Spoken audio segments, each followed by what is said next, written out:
remember the story of a girl who lived a life of cinders and how she found true love because she kept a beautiful dream in her heart?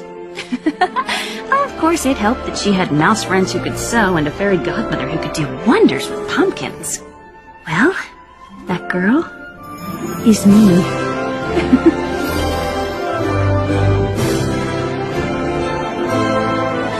What a perfectly perfect life. It's a fairy tale come true.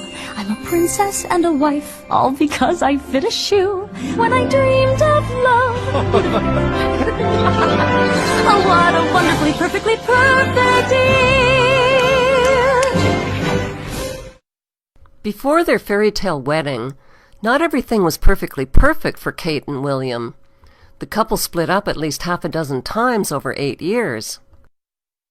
Kate was even dubbed Waity Katie by the British tabloids as she waited patiently for her prince to pop the question. When William publicly dumped her in 2007, his aristocratic fraternity pals called her the practice chick. After years of splits, reconciliations, and will-they-won't-they speculation, William finally slid a ring onto Kate's finger. It was the used ring that belonged to his deceased mother, the same ring she wore during her doomed and loveless marriage to William's two-timing father, Prince Charles. William, on the other hand, refused to wear a wedding band and stayed as ringless as a bachelor. A husband's refusal to wear a wedding band is a big no-no for most women. How committed and in love can he be, they ask, if he won't even show off the fact that he's married? Even if their 8-year on-again, off-again relationship wasn't perfectly perfect, at least their fairy tale wedding would be perfectly perfect. The couple set their wedding date for April 29, 2011. Coincidentally, it was the exact same day as Hitler's wedding day, and it marked the 66th anniversary of Hitler's marriage to Eva Braun.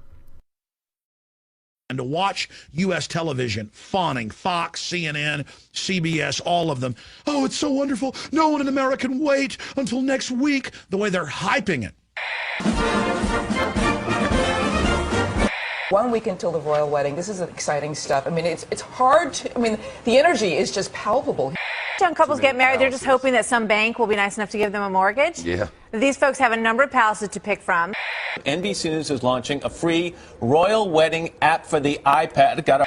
This is truly a love story that captures everybody's attention. This goes back to Edward Bernays 100 years ago, saying, look, to make politicians and royalty popular, we'll have Hollywood stars come to banquets and events with them. We'll have music stars. We'll have other people go there to basically make these elites be seen as celebrities themselves.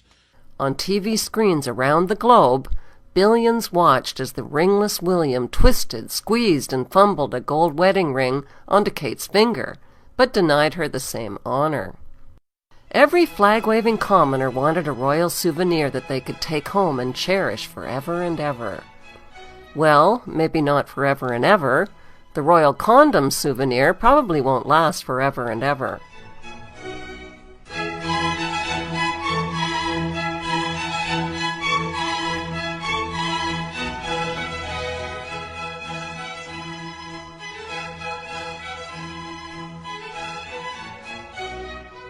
Kate and William, the comic book? That's right. Now alongside Spider-Man and Archie, you can find the royal couple.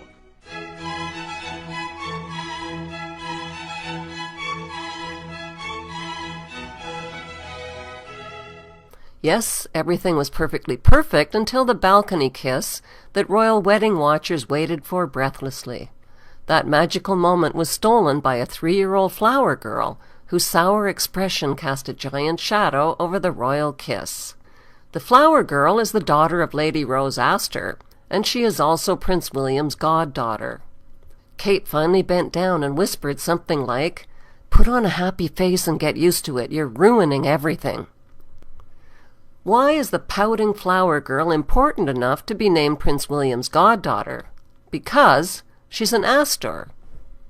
Fritz Springmeier identifies the Astors as one of the 13 satanic bloodlines who made billions from opium, slave trading, and loan sharking. His book gives reference documentation of their criminal history. Many within these unsavory power circles were on the wedding guest list, like James Rothschild of the Rothschild-Bankster dynasty. James Rothschild brought along his passed-around girlfriend, Astrid Harbord, who, according to the tabloids, had previously shagged Prince Harry. Also on the guest list was Gary Goldsmith, Kate's uncle. The tabloids report that Uncle Gary is a filthy rich, cocaine-snorting, pill-popping, porn-peddling, foul-mouthed, randy, hedonistic playboy. Here's Kate's uncle at the wedding, popping pills with his female escort. Uncle Gary Goldsmith is the younger brother of Kate's mother, Carol Goldsmith. Kate's Uncle Gary was filmed covertly by undercover reporters for the UK's News of the World at his sprawling $10 million villa on the Spanish party island of Ibiza. He named his villa Maison de Bang Bang, which is French slang for House of Sex. Guarded by MI6 agents, Prince William and his bride-to-be holidayed, partied, and yachted at Uncle Gary Goldsmith's House of Bang Bang in 2006. The undercover reporters reported that Kate's Uncle Gary entertains his guests with hardcore porn on a massive 52-inch screen. He supplies pot, cocaine, ecstasy, hookers, and door-to-door delivery. Does anyone really believe that William and Kate just held hands and sipped tea on their Bang Bang holiday? And speaking of uncles, which uncle is slimier, Kate's Uncle Gary or William's Uncle Andrew? Prince Andrew is the brother of William's father, Charles, and the son of Queen Elizabeth. He is the fourth in line to the British throne. Andrew, who was also a featured guest at William's wedding, has been exposed in the news as a client of Jeffrey Epstein. Epstein is a convicted pedophile who served up underage girls to Prince Andrew like lollipops. Epstein also gave Andrew $30,000 to help pay for his ex-wife Fergie's massive debts that she was blackmailing him for. Andrew was finally forced to step down as Britain's trade ambassador because of, number 1, his criminal behavior with underage girls, 2, a $6 million tax evasion charge, and 3, conflicts of interest from friendships with a convicted pedophile and with Libyan leader Gaddafi's son, whose country was being bombed by the British military. Mr. Chris Bryant. Thank you, Mr. Speaker. Given the circumstances that the Prime Minister describes, isn't it increasingly difficult to explain the behaviour of the UKTI Special Ambassador for Trade, who is not only a very close friend of Saif Gaddafi, but is also a close friend of the convicted Libyan gun smuggler Tariq Kaitouri? Isn't it time we dispensed with the services of the Duke of York? References to members of the royal family should be very rare, very sparing, and very respectful. Order. Despite their criminal activities, neither of William and Kate's sleazy uncles have ever been arrested or prosecuted for their crimes. They are above the law. Okay, so 2 rotten apples in the newlyweds' family doesn't make them all rotten. William's brother Harry isn't such a bad bloke, is he? It can't be easy being the carrot-top younger brother and second fiddle to the perfectly perfect William, who is destined to be king. It can't be easy wondering why you look so much like James Hewitt, the man your mother publicly admitted that she cheated with while Charles was cheating with Camilla. Diana confessed her affair with Raffish Hewitt in an interview with the programme Panorama. Did your relationship go beyond a close friendship? Yes, it did. Yes. Were you unfaithful? Yes, I adored him. Yes, I was in love with him. It can't be easy hearing your real father admit that the royal family threatened to kill him. Were they threatening?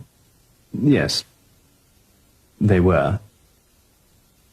Inasmuch as they said that it was not conducive to my health to continue the relationship. James Hewitt says he also received warnings from Diana's personal police protection officers and members of the royal household. He says that he even had a conversation with a member of the royal family. It can't be easy hearing news reports that your mother slept around with lots of men.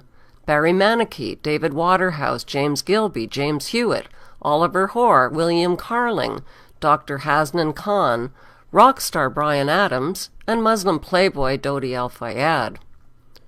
Worst of all was the rumor that your mother got knocked up by Dodi Al-Fayed and that your family murdered her because she was an embarrassment to the crown.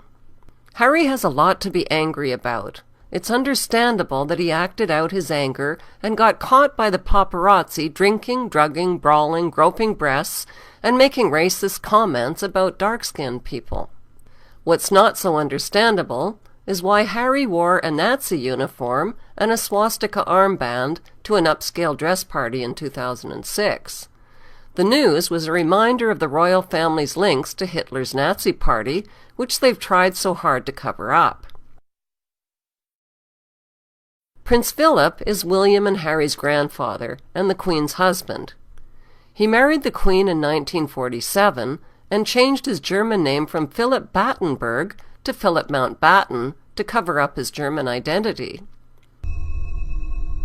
The so-called royal family which triumphed is basically German. They are seated on almost every throne in Europe. They are the Saxe-Coburg-Gotha-Battenberg bloodline, which often intermarries with the Hesse-Kassel German nobility and claim Jewish descent from the royal house of David in ancient Israel. They raise their children without love or compassion, breeding each successive generation to be at the head of a military establishment who keep an angered peace by use of fear, surveillance, and war.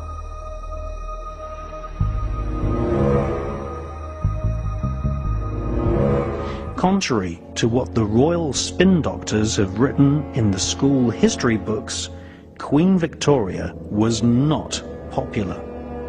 She was often hissed in public, and there were no less than 7 attempts to kill her. Keeping the populace ignorant, using adults and children alike as virtual slaves in workhouses, providing no adequate protection against hypothermia, working every man and woman to exhaustion, and imposing a crippling poll tax was the modus operandi of Queen Victoria and all her relatives sitting on the thrones across Europe. So-called Victorian values allowed children to be used as slave labor. Inhumane slums and widespread poverty was common across the whole of Europe right up until the 1970s. Both of Philip's sisters married high-ranking German officers in the Nazi Party. His sister Sophie married Nazi SS Colonel Christoph von Hess, chief of Hermann Göring's secret intelligence service.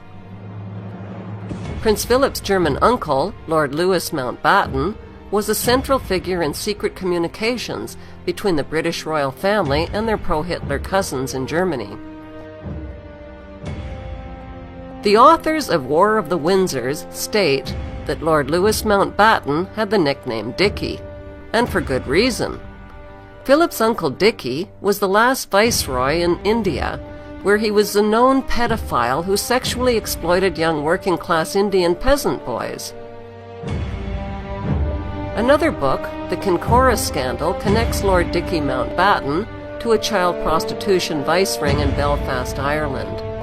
Authorities failed to intervene at the Kincora care home for boys until 1981, despite reports over the years of child sexual abuse.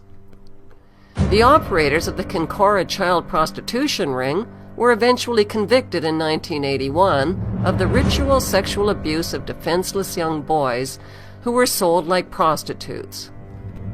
No charges were ever brought against the VIP customers of royals, politicians, lawyers, and judges. Belfast citizens finally had reason to celebrate when Prince Philip's pedophile uncle was killed by an IRA bomb planted in his boat. Lord Mountbatten was 79 years old on August 27, 1979, a day he set sail for a pleasure cruise in the Shadow 5, his 27-foot runabout. Only about 10 minutes after they set off, there was a tremendous explosion. The boat seemed to lift off the surface of the water before it splintered into a million whirling pieces. Bodies, oil, and blood rained down to float upon the water. Lord Mountbatten's grandson, Nicholas, and the boat boy were both dead, floating face down in the water. Lord Mountbatten himself had both of his legs nearly torn off by the blast, and he was still alive, but he died very shortly thereafter in the boat that rescued him. Lord Louis was, of course, accorded a magnificent funeral in Westminster Abbey, where he lay in state for days before his final burial and interment. One of the British tabloids said simply on the banner headline, "These evil bastards." What kind of childhood did the Queen's German husband, Prince Philip, have? The answer can be found in a biographical book called Elizabeth, Behind Palace Doors. Philip's mother was Princess Alice Battenberg, granddaughter of Queen Victoria.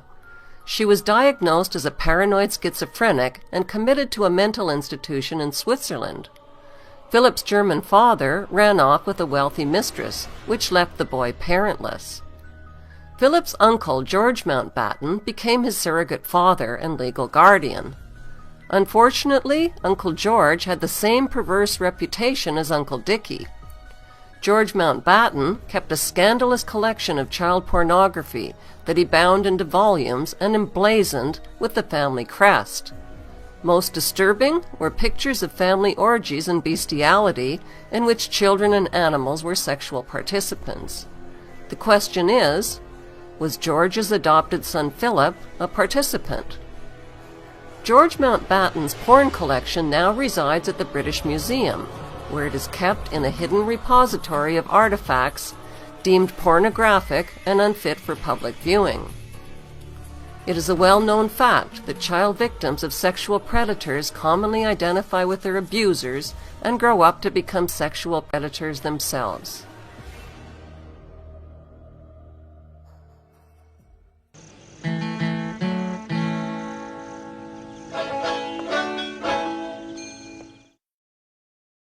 Like her husband, Prince Philip, Queen Elizabeth came from a royal family of name-changers, and for precisely the same reason, to cover up their German identity.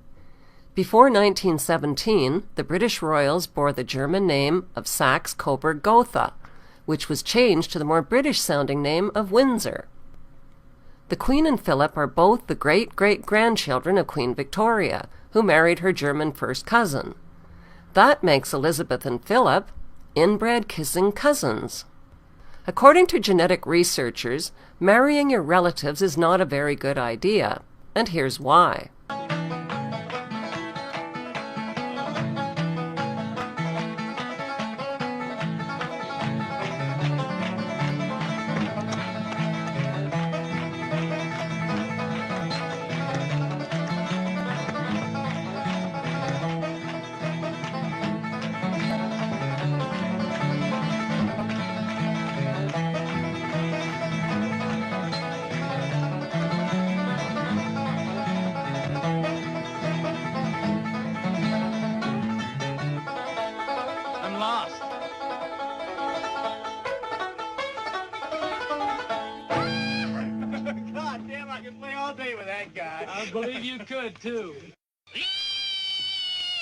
When it comes to inbreeding horror stories, the Ozark mountain families are no match for the royals. The Queen's first cousins, Nerissa and Catherine Bowes-Lyon, were severely mentally handicapped and incarcerated in a state-run asylum in 1941. Cousin Nerissa is now deceased, but the Queen's look-alike cousin Catherine is still alive. She's mentally retarded, neglected, and never visited. The Queen also has 3 second cousins who were sent to the same mental hospital on exactly the same day as Catherine and Nerissa. Burke's Peerage is a prestigious directory that records the who's who lineage of the British aristocracy. It falsely recorded that the Queen's first cousins Nerissa and Catherine died in 1940 and 1961. Every family has secrets they would rather the world not know, even the most famous of them all. At every family occasion over the past 70 years, 2 of the Queen's cousins have been absent from the feast, declared dead to family and society. We were sworn to secrecy. This is something that we didn't talk about. All the staff were put on, you know, be quiet, don't say anything. For decades, the cousins remained hidden in an institution for so-called mental defectives. It just seemed a waste of life. This way, I couldn't put a child of mine into a place like that, whatever they was going to be like. Many thousands of others, condemned as idiots and imbeciles, shared their fate and were hidden out of sight and out of mind. In those days, people weren't interested in learning disability people. They were just put there because of shame. But the royal secret was exposed. Afternoon, ladies. Nice to see you all. A private investigator's hidden camera revealed the truth. Where's Catherine? Somebody said I should have a word with her this afternoon. Catherine Bowes-Lyon, niece to the Queen Mother and cousin to the Queen, is still alive today.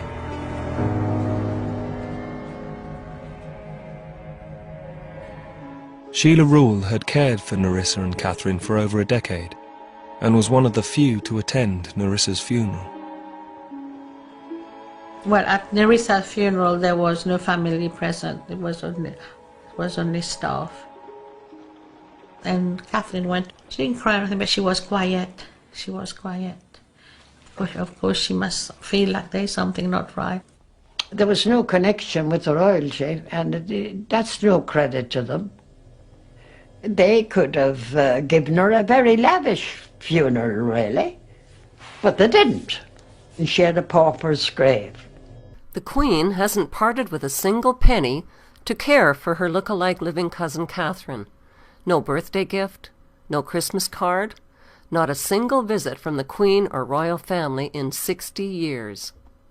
Nerissa and Catherine are not the only mentally defective relatives of the Queen. The Queen's great-uncle, Prince Albert Victor, was mildly retarded and partially deaf. He was also a suspect in the murderous rape of slum prostitutes using a carving knife. The Queen's grandfather, King George V, had an epileptic son. When the boy suffered an epileptic seizure at age 4, the king hid him in an isolated farmhouse. The boy never saw his royal parents again and reportedly died in his sleep. King George III was the Queen's third great-grandfather. Because of his prolonged episodes of severe psychosis, he was put in a straitjacket behind bars at Windsor Castle, where he became progressively insane and blind. Queen Anne and George IV inherited the same genetic madness. The Queen's mother-in-law, Alice Battenberg, had visions that she was Christ's bride. She was diagnosed as a paranoid schizophrenic and committed to an asylum in 1930. Alice is Prince William's great-grandmother. Hollywood and the palace spin doctors invest millions in propaganda movies that rewrite history to make the world forget the crimes, cruelty, madness, and the heartless past of the British royals. The Oscar-winning movie The Queen was all about resuscitating the Queen's dying popularity after Diana's murder. Another propaganda Oscar winner, The King's Speech, focused on the Queen's father, King George VI, and his speech impediment. The movie failed to mention royal inbreeding as a cause of his disability. Monarchy movies sell the belief that the royals are sensitive, caring, human, and deserving of worship and taxpayer support. In mid-October of 1964, kissing cousins Elizabeth and Philip paid a royal visit to a Catholic residential school for Aboriginal children in Kamloops, British Columbia, Canada. William Coombs was 12 years old at the time of the royal visit. "I was an inmate at the Kamloops school when we were visited," said Coombs. "I remember it was strange because they came by themselves, no big fanfare or nothing. But I recognized them, and the school principal told us it was the Queen, and we all got given new clothes and good food for the first time in months the day before she arrived.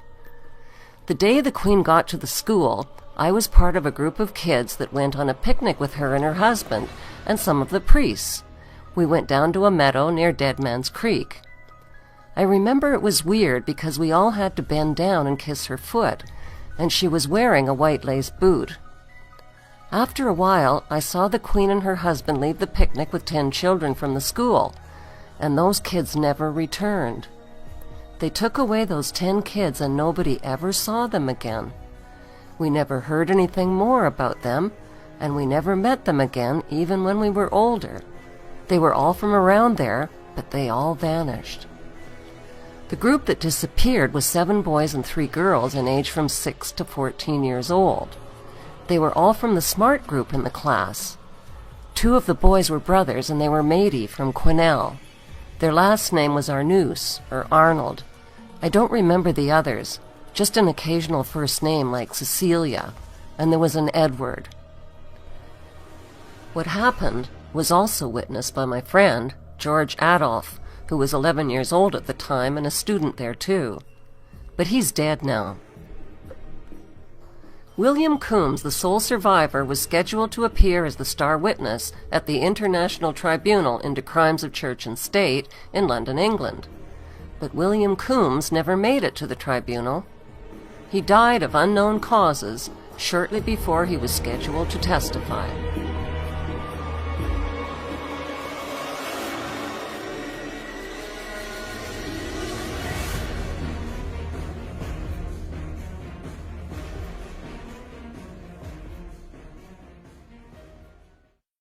Reverend Kevin Annett, a former minister of the United Church of Canada, believes that William Coombs was murdered to stop him from speaking out about the royal abductions and other crimes of murder and torture that he had witnessed at the school. In a nutshell, what happened was I was letting people speak from the pulpit about the crimes I'd seen in the residential school, the murders and that. I also found out about the land deals that were happening where the church was selling off native land to big logging companies for kickbacks. And I wrote a letter about that to the church. I was fired without cause and eventually thrown out of the church without any due process at all. But that one thing led to another, and I began to work a lot more with the survivors after that, the eyewitnesses to these crimes. The Queen and Philip's trip to Canada isn't the only shopping trip they took in the 1960s. In 1961, the couple went on another shopping spree, not for children this time, but for tigers and elephants.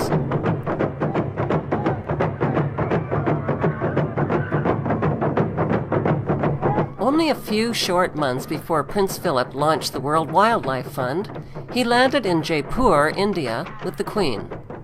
The royal pair slipped into matching safari jackets and journeyed into India's Rajasthan jungle. A Bengal tiger was lured into the crosshairs of Philip's hunting rifle by tying a group of goats together as prey. Oh, by Jove, there's a big fellow!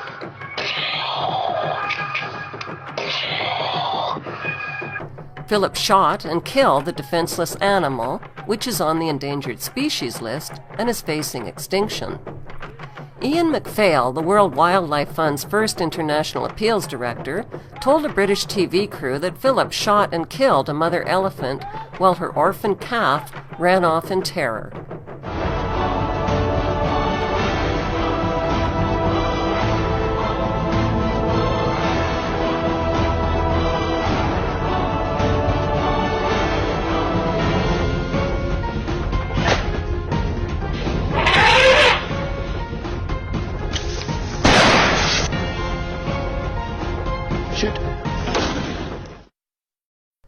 Prince Philip co-founded the World Wildlife Fund in 1961 with former Nazi SS officer Prince Bernhard of the Netherlands. Bernhard also helped found the Bilderberg group of politicians, royals, and banksters who meet annually for secret talks.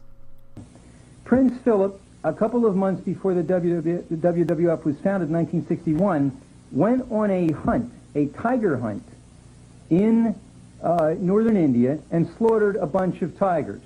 Now, of course, the tiger is precisely what they're saying is going extinct. The Indian tiger is going extinct now. Now, there's a total uproar around the world about Prince Philip killing all these tigers. So, as he continued on his travels, he put a bandage on his trigger finger. And he participated in another hunt, but with this big bandage there, so I can't possibly shoot anything. Now, he and Queen Elizabeth with her home camera whirring away, mounted as part of a broader party 300 elephants, and they went out to kill more tigers and other species.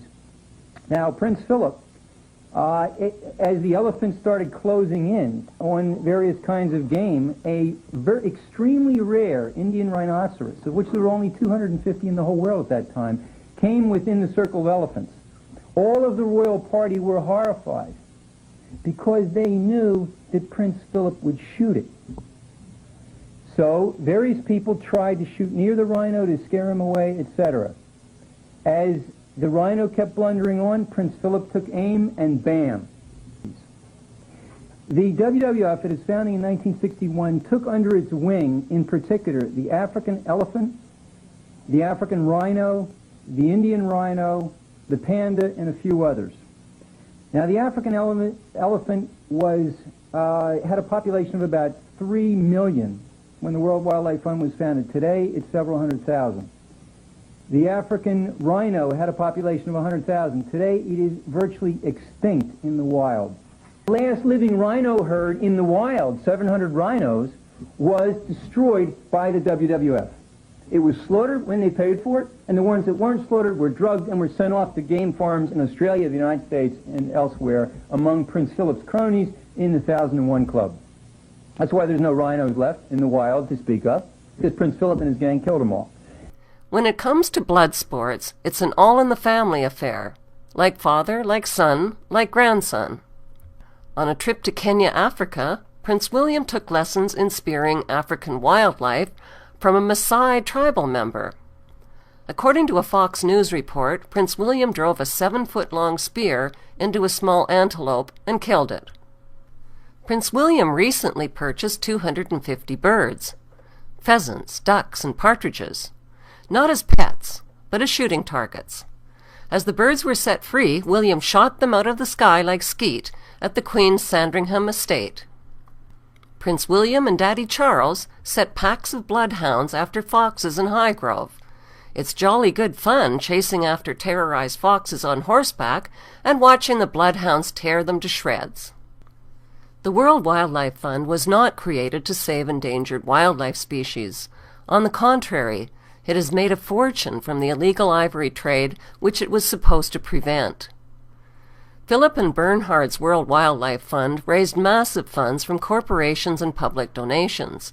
They used the funds to confiscate huge tracts of land all over the world. The fund is being used as a land and power grab. The royal family's green policies have pushed native people off their ancient lands, shut down their farming, and caused food shortages and starvation. Saving animals and the environment is the phony excuse they use to pass international laws that advance their world government agenda. Prince Philip's son Charles is now the new president of the World Wildlife Fund, which has been renamed Worldwide Fund for Nature. It is one of the largest contributors to human and animal depopulation. The so-called conservation parks in Africa and elsewhere are covertly used to train terrorist groups and mercenaries. These paid mercenaries cross borders, start civil wars, and commit genocide in places like Rwanda and Kenya.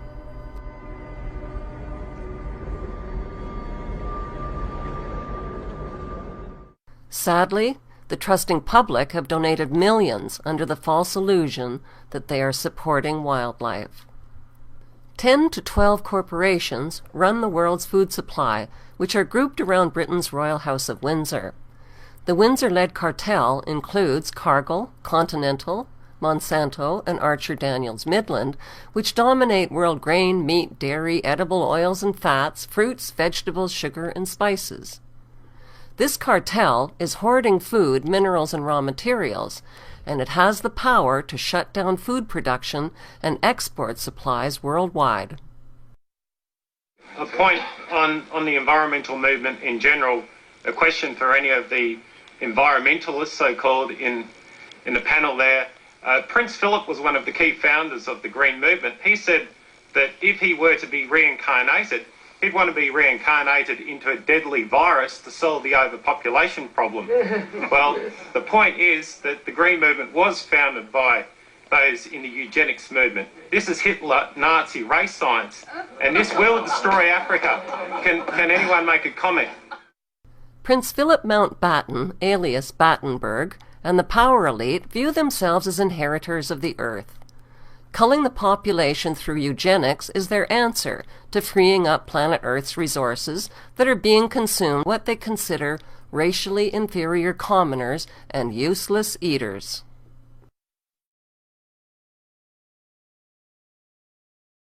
The best things in life are free, but you can give them to the birds and bees. I want money. That's what I want. That's what I want. That's what I want. The Queen is the wealthiest person on Earth. Her gold carriage alone is made of 4 tons of solid gold, worth over $370 billion at today's gold prices. Until 1992, the Queen's income was all tax-free. In 1977, the Bank of England Nominees Limited was established to hide the Queen's investments. Secrecy about her wealth protects her from a public lynching.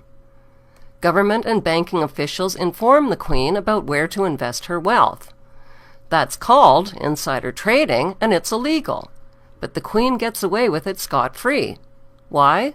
Because she's the Queen, and she's immune to prosecution. The Queen owns more than 300 residences, including castles and palaces, crown jewels, over 27,000 masterpieces, prize racehorses, and a fleet of Bentleys and Rolls-Royces. Her colossal wealth also includes crown land and investments that she inherited from her black nobility ancestors. The Queen's Crown estate includes over 50% of the UK's coastline, as well as Regent Street and Windsor Great Park. Her trillions in wealth are passed down to her descendants, untaxed. Would British tourism collapse if the monarchy was abolished?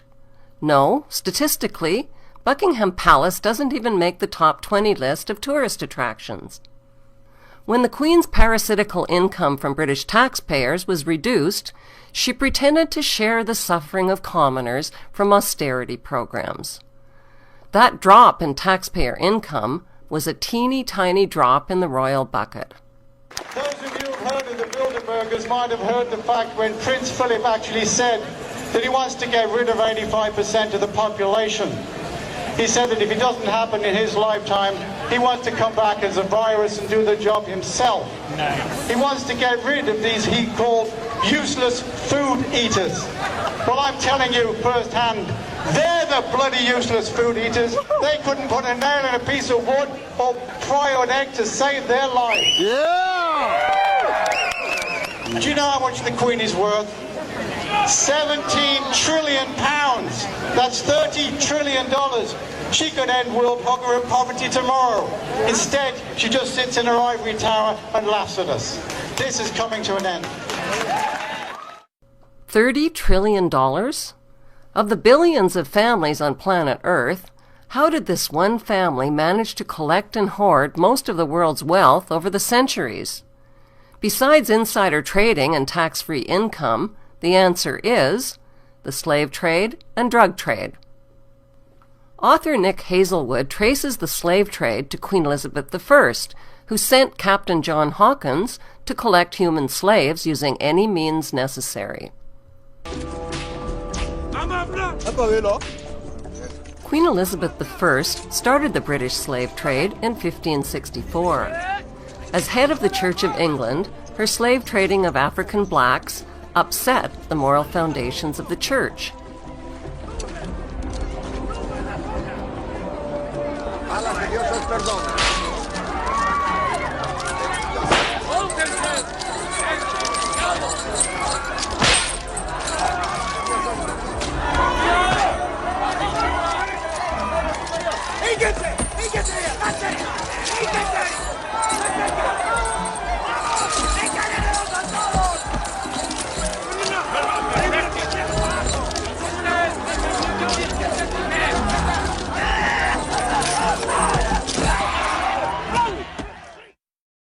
Queen Elizabeth II is now head of the Church of England.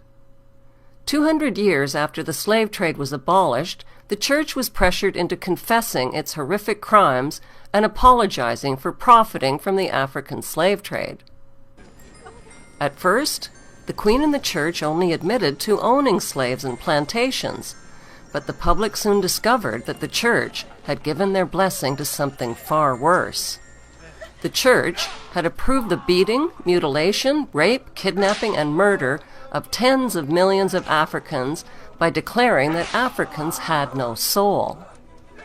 This gave the church a divine license to profit from their diabolical crimes.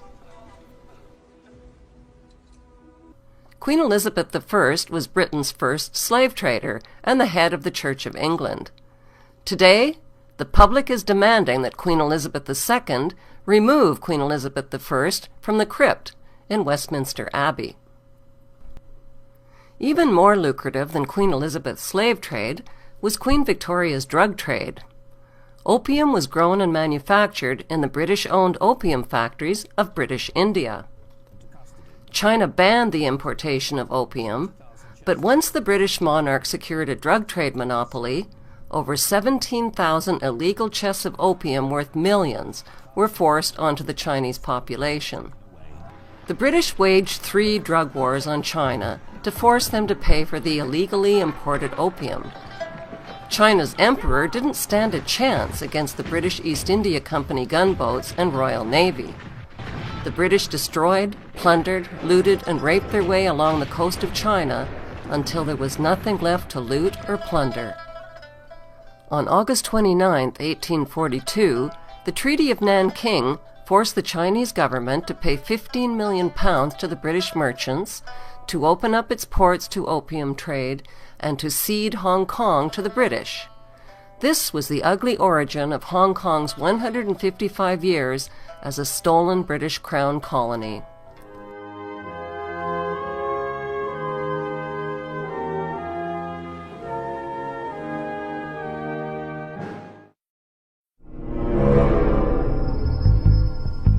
There are people who believe that they have a God-given right to rule over others.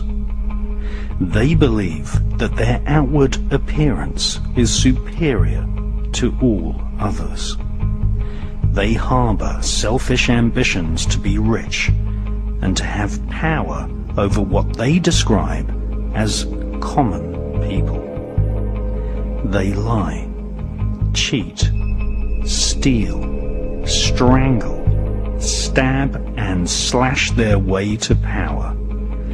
They believe that their actual willpower, what the British occultist Aleister Crowley described as the will of Thelema, the royal will, must be obeyed.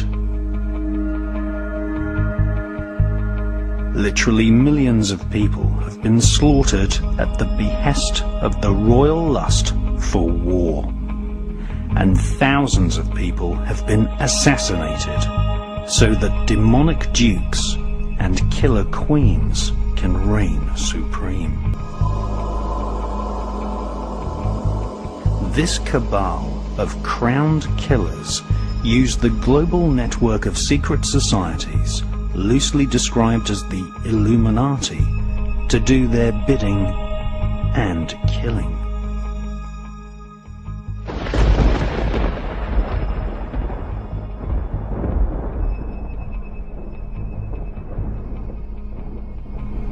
The conspiratorial view of history is the correct view of history. Conspiracy to grab property, conspiracy to make illegal profits, and conspiracy to assassinate has been the driving force behind the royal political elite for thousands of years. For the crowned killers of Europe, torture, disemboweling, hanging, burning, strangling, poisoning, and killing in the most satanic manner is the order of the day. This is the modus operandi of royal families. For centuries, The royal elite have devised terrible punishments for anyone accused of treason. The monarchy reserved the most disgusting forms of torture and death for those who questioned the royal will. A so-called traitor would often have each arm and leg tied to 4 horses, which were whipped to gallop in opposite directions, thus ripping the victim into 4 parts, whilst still alive. Often, the royal elite would divide the victim's heart into sections and send these for public display to different parts of the country as a macabre warning. The British throne has been bathed in blood for centuries. At one time, Britain contained several small kingdoms. These small kingdoms, ruled over by an intermarried, self-elected elite, were gradually amalgamated into the single monarchy which rules over Wales, Scotland, Northern Ireland, England, Canada, Australia, New Zealand, and secretly controls the United States of America. The United States was founded on July 4th, 1776, in resistance to the hegemonic, despotic, tyrannical rule of King George III and the abuse against the colonies. And most of the British Parliament was against going to war with their fellow Englishmen because the king was unpopular there as well. It was known that he was a German king, his father being brought over to rule England. These people could barely speak English. Nothing against Germans, but you don't see me going over to Germany to rule them. The very essence of July 4th and 1776 is resistance to the disgusting House of Windsor. They didn't get that name until around World War I, because before that they were known as the Saxe-Coburg-Gothas. Notice that we hear their names. Prince William. You never hear his last name, do you? The slave public, many of them in England, who support these people, don't even know their last names because they don't want you knowing their last names. 3 times in the last 3 years, the Parliament in Canada hasn't done what the Queen of England wants, so she suspended them, shut down the Parliament. Happened in the late 70s in Australia. This is a tyrannical group pushing eugenics, population reduction, all the carbon taxes. Prince Philip, the Queen's husband, another German royal prince, is a supporter of eugenics. His cousin, who was the prince married to the Queen of the Netherlands, unadmitted Nazi, unadmitted eugenicist. The point is, these are the most filthy, degenerate people you can imagine. She owns more than half of Canada, more than half the land in England. So anytime you see some mind-numb zombie talking about how exciting the wedding is or how they watched it, you're watching a bunch of twitly, inbred idiots that can't even dress themselves and have valets. And until just a few decades ago, they try to keep it quiet. They have people that wipe their butts for them, groom of the stool. Do you know the history of America? Do you know it started in resistance to this very usurping German family who aren't even British? Do you know that most of the English hate the royal family? Do you know they have a secret police system that basically threatens people that talk about getting rid of the monarchy? Do you know that Princess Diana on record told her butler and others that made a videotape saying Prince Charles has threatened me, he's going to kill me in a fake auto accident? These people are absolutely anathema. And the servile folks that have been raised to worship these people and all the little old ladies that think it's cute, well, that's why we're enslaved. That's why our country's bankrupt. That's why we're going to hell in a handbasket, because you've forgotten what it is to be an American, or perhaps you were never even taught. But now you're going to learn what it's like to be a subject, a slave. Our republic was built on 2 core beliefs: a strong moral revulsion for the idea of royalty, and, okay, a look the other way acceptance of slavery. But the king-queen thing, we definitely knew that was wrong and did not want our leaders coming from a long line of cousin fuckers.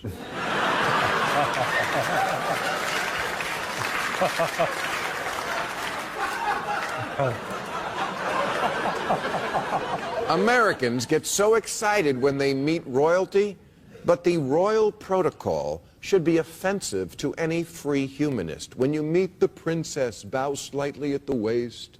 Don't look in her eye. Do not offer your hand unless she offers her first. Gosh, I hope all that blends well with my protocol where the people I meet have to blow me.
That the British monarch is a symbolic, ceremonial figurehead with little or no real power, that she is a harmless old relic who passes her time sipping tea at the palace. Nothing could be further from the truth. The Queen embodies the crown and supreme world power. Presidents of the United States are forbidden any title of nobility and are subservient to the monarch. Prime ministers in Commonwealth nations like Canada and Australia are her prime ministers, and she is their head of state. Just like the Masonic symbols that are hidden in the American dollar bill, the 1% that rule the 1% that rule the 99% are also hiding in plain sight. They are hiding by reigning instead of ruling. The British monarch reigns, but she has chosen not. Instead, she delegates her powers to presidents and prime ministers. This protects her from becoming a target of political hostilities. Meanwhile, the general public is kept in the dark about her true powers. So what exactly are the supreme powers that the monarch possesses? She has the power to grant titles like Sir.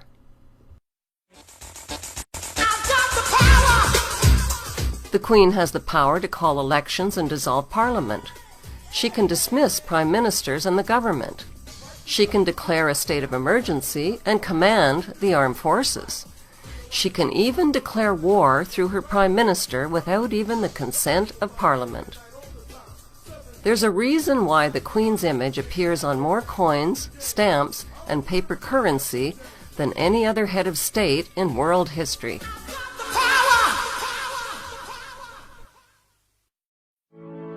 And it seems to me you lived your life like a candle in the wind, never fading. In my opinion, there can be no doubt that she was actually murdered. As she used to say to me, I'm trouble to them. I won't go away. I won't go quietly.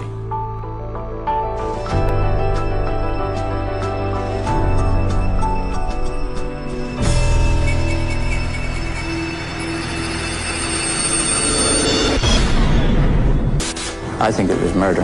Historically, the relationship between the royal family and the courts has been difficult, mainly because every judge has taken an oath of allegiance to the Queen. The British establishment think that they have got away with murder, but then what's new?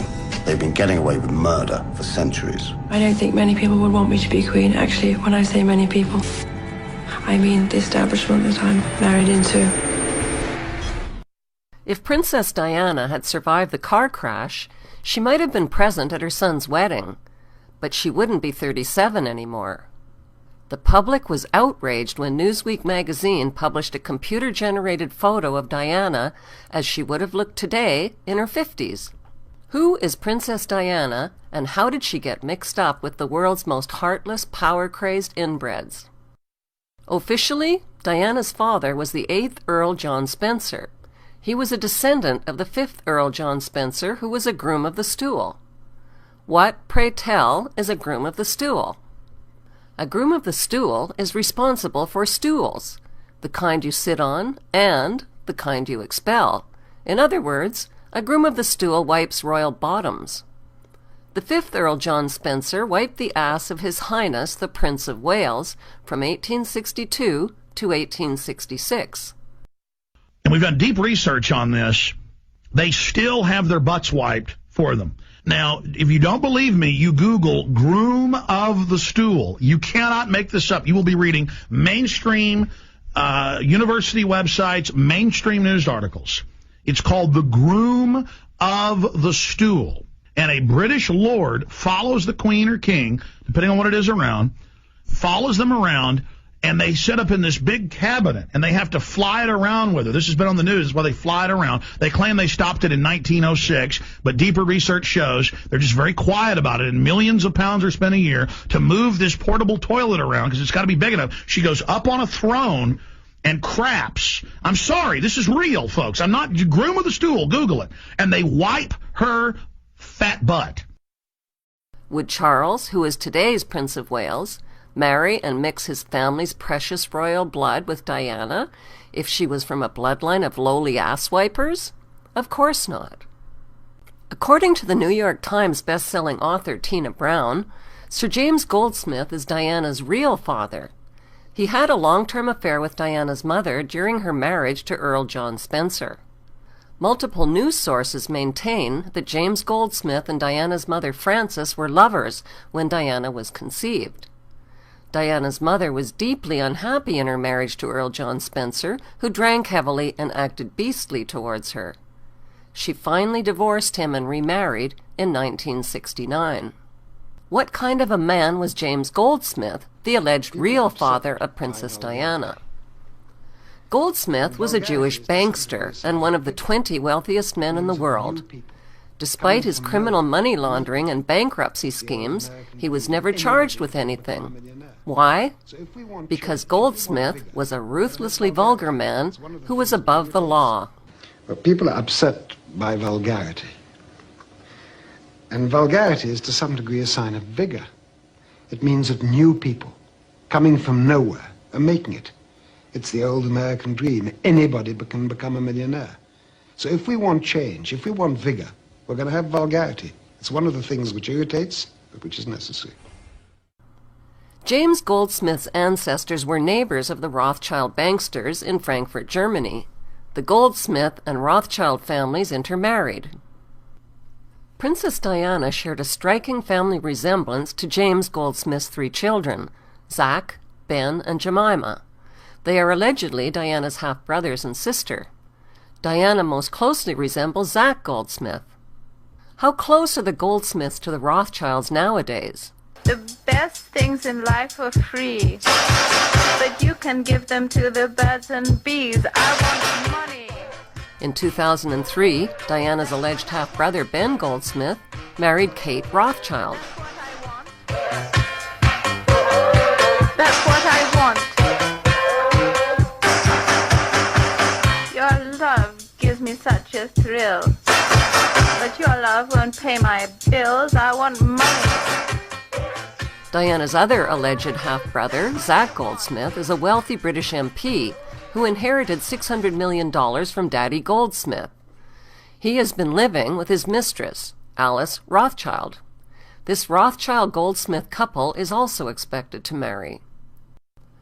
Jemima Goldsmith was Princess Diana's very best friend and confidant.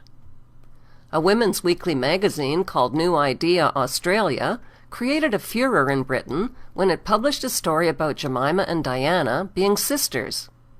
The magazine was quoted as saying that the sister secret has been known within British aristocratic circles for 40 years. News reports that both Diana and Jemima were fathered by billionaire tycoon Sir James Goldsmith were widely circulated all over Australia and Britain.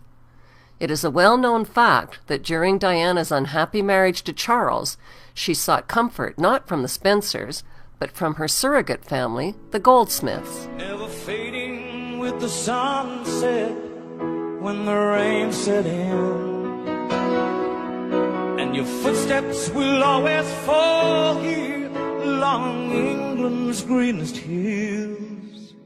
Your candles burned out long before your legend ever will. Goldsmith, Goldsmith. Where have we heard the name Goldsmith before? Oh yes, Carol Goldsmith, the mother of Kate. The name Goldsmith is quintessentially a Jewish name, which suggests that Kate has Jewish ancestors. Since Jewish identity is passed down through the mother's line, there is speculation that Kate is somewhat Jewish. Kate's uncle Gary is also a goldsmith.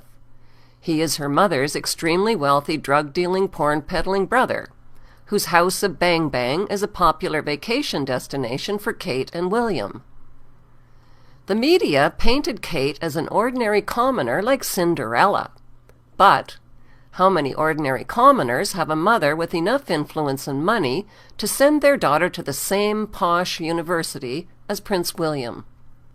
Yes, Kate's mother is a goldsmith, all right, and there's plenty of evidence that William's mother, Diana, was also a goldsmith. Do William and Kate have a common ancestor? A goldsmith from Frankfurt, Germany, perhaps? That would make Kate and William kissing cousins like Philip and Liz. Now that Kate is married to William, what is her married surname? Since William is the son of Prince Charles, who is the son of Prince Philip Mountbatten, whose real German surname is Battenberg, then technically William is a Battenberg, and so is Kate. Diana's family story wouldn't be complete without viewing her mother's side of the family tree. Diana's mother's name is Frances Roche.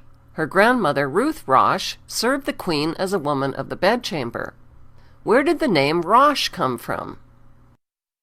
There is speculation that Princess Diana is a descendant of Jacob Frank, the infamous 18th century rabbi who claimed to be the reincarnation of the false Jewish Messiah, Sabbatai Zevi. Jacob Frank had a son named Rochus Frank, who reversed his name and became known in Europe as Frank Roche. Diana's mother's name, Frances Roche, is the female equivalent of the name Frank Roche.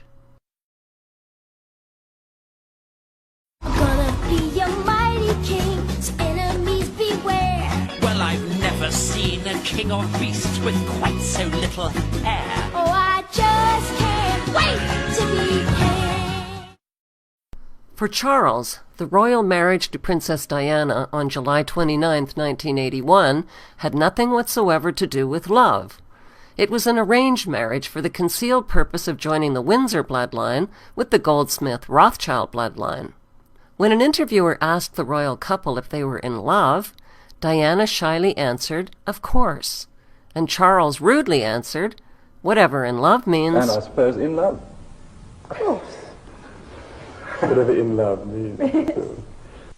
In November of 1981, the palace announced that the princess was pregnant. Diana's struggle with her health proved doubly difficult. Sick the whole time, bulimia and morning sickness. People tried to put me on pills to stop me being sick. I refused to take the responsibility that if the child appeared handicapped, I wasn't going to take responsibility. Her eating disorder was a well-known fact in the royal household. The bulimia was evident, I think, to anybody who'd known her before and then subsequently saw her, and she became thinner and thinner. New Year's 1982. Just 5 months into their marriage, pregnant Diana was feeling wretched. Their relationship continued to unravel. She felt Charles was incapable of understanding her turmoil. She threatened to take her own life. Charles said I was crying wolf, and I said I just felt so desperate, and I was crying my eyes out. And he said, I'm not going to listen, you're always doing this to me. He said, I'm going riding now. So I threw myself down the stairs, bearing in mind I was carrying a child. Queen comes out, absolutely horrified, shaking, she's so frightened. I knew I wasn't going to lose the baby, quite bruised around the stomach. And Charles went out riding, and when he came back, you know, it was just dismissal, total dismissal. It was one of several half-hearted suicide attempts she would make over the next decade. She revealed on the tapes that she had tried to cut her wrists and had thrown herself into a glass cabinet at Kensington Palace. I was very ill.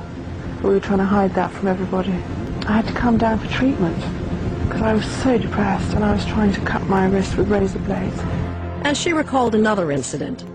After 5 years of being married, my sister Jane came up to see me, and I had a V-neck on and shorts. She said, Dutch, what's that marking on your chest? And I said, oh, it's nothing. She said, what is it? And the night before, I wanted to talk to Charles about something. He wouldn't listen to me, said I was crying wolf. So I picked up his penknife off his dressing table and scratched myself heavily down my chest and my both thighs. There was a lot of blood, and it hadn't made any reaction whatsoever. Suicide attempts are desperate calls for help. It didn't much matter, Diana said. No one was listening.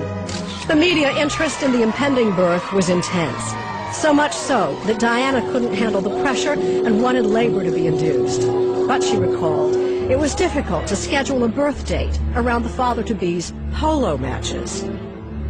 When we had William, we had to find a date in the diary that suited him and his polo. Because William had to be induced because I couldn't handle the pressure any longer. It was becoming unbearable. It was as if everybody was monitoring every day for me. Anyway, the boy arrived, great excitement, thrills, everyone was absolutely on high as a kite. We found a day that Charles could get off his polo pony for me to give birth. That was very nice, I felt very grateful about that. As Britain celebrated its new heir, This is in marvelous form. Diana retreated into depression. Came home, and then postnatal depressions hit me hard. And it wasn't so much the baby that had produced it, it was the baby that triggered off all else that was going on in my mind. Boy, was I troubled. The birth of Prince William Arthur Philip Louis Windsor on June 21, 1982, was not a natural birth. It was an induced birth on the summer solstice, when Druids, witches, and Satanists gather and celebrate at pagan sites throughout Scotland, England, and Wales. The intense celebrations carried on far into the night, with sexual orgies, sacrifices, black masses, and satanic worship on the longest day of the year.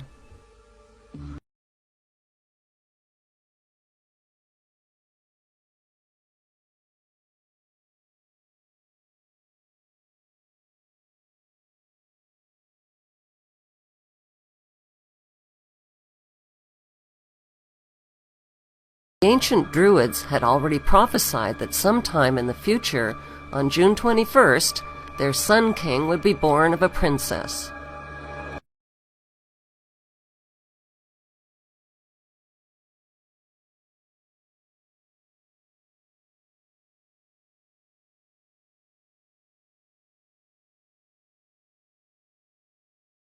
Was not only accompanied by a solar eclipse, but by an even rarer lunar eclipse and by strange alignments of the stars.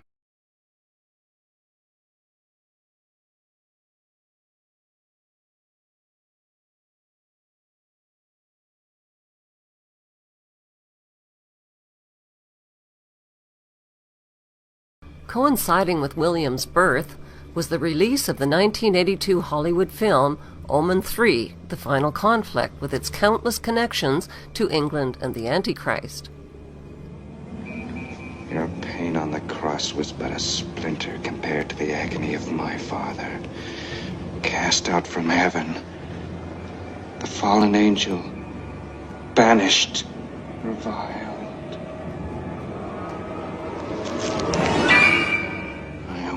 drive deeper the thorns into your rancid carcass, you profaner of vices. Cursed Nazarene.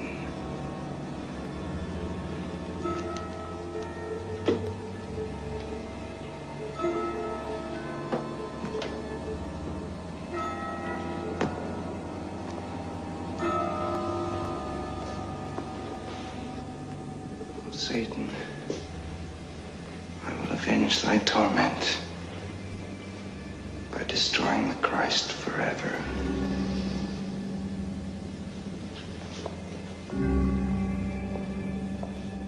That same year, the controversial New York Times bestseller, Holy Blood, Holy Grail, hit the bookstands and shocked the world. The book was published by Dell Publishing, located at 666 Fifth Avenue, New York.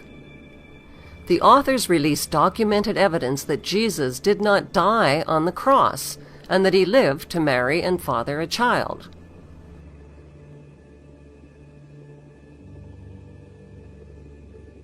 The authors also claimed that Israel's royal bloodline of King David was passed down through Jesus' daughter, who married into French Merovingian royalty. Kitty Kelly's book, The Royals, reveals that the late Princess Diana was a descendant of the Merovingian kings. The book suggests that Diana is a carrier of the holy bloodline of Christ. To the occult mind, Diana represents the Holy Grail. She is the receptor of Christ's blood, which is said to have survived the ages. The Knights Templar and secret brotherhoods are reportedly the unseen hands that have protected the holy bloodline through the rise and fall of empires until it reaches its final recipient, who will rule in the name of Christ. Sir Lawrence Gardner is the best-selling author of Bloodline of the Holy Grail. Gardner claims the resurrection of Jesus was a hoax perpetrated by the Church. The Church falsified the gospel record so they could justify their existence as holy mediators between the people and the resurrected Christ. Dan Brown's explosive bestseller, The Da Vinci Code, sold over 80 million copies and was translated into 44 languages. The book reaffirmed that Jesus fathered a child with Mary Magdalene and that his bloodline was passed down to European royalty. But the book didn't say which European royalty. They let the audience take a wild guess. What messages did the Da Vinci Code and movie sell to audiences around the world? Message number 1. The Holy Grail is not a physical cup. The Holy Grail is a woman, namely Mary Magdalene. The Holy Grail cup symbolizes her womb and the surviving bloodline of Christ. Message number 2. Mary Magdalene was not a prostitute. That story was invented by the Church to hide the intimate relationship between Christ and Mary Magdalene. Message number 3. The Grail relics hidden by the Knights Templar included documents and the actual bones of Mary Magdalene as proof. Message number 4. At the time of the crucifixion, Mary Magdalene was pregnant. After the crucifixion, she fled to Gaul, which is now France, where she gave birth to a daughter named Sarah. Message number 5. Sarah eventually married into Merovingian royalty. The Merovingians are carriers of the holy bloodline of Jesus and Mary Magdalene. Message number 6. To this day, the Knights Templars are devoted to returning a descendant of Christ's lineage to the throne of Jerusalem. They have passed on the secret through an underground network of secret societies that include the Priory of Zion. Leonardo da Vinci was a member of the Priory of Zion. Message number 7. Da Vinci knew the Grail secret, and he coded it into his masterpiece painting, The Last Supper. The figure seated next to Jesus is not a man, but a woman. She is Jesus' wife, Mary Magdalene. Another world-famous artist also hid the Grail secret in his work. Frederick Bartholdi was a 33rd-degree Freemason. He was commissioned by the Freemasons of France to create a monolithic statue as a gift to the Freemasons of America. Like Da Vinci, Bartoldi's masterpiece hid the secret in plain sight. He created a statue of Mary Magdalene in an advanced state of pregnancy.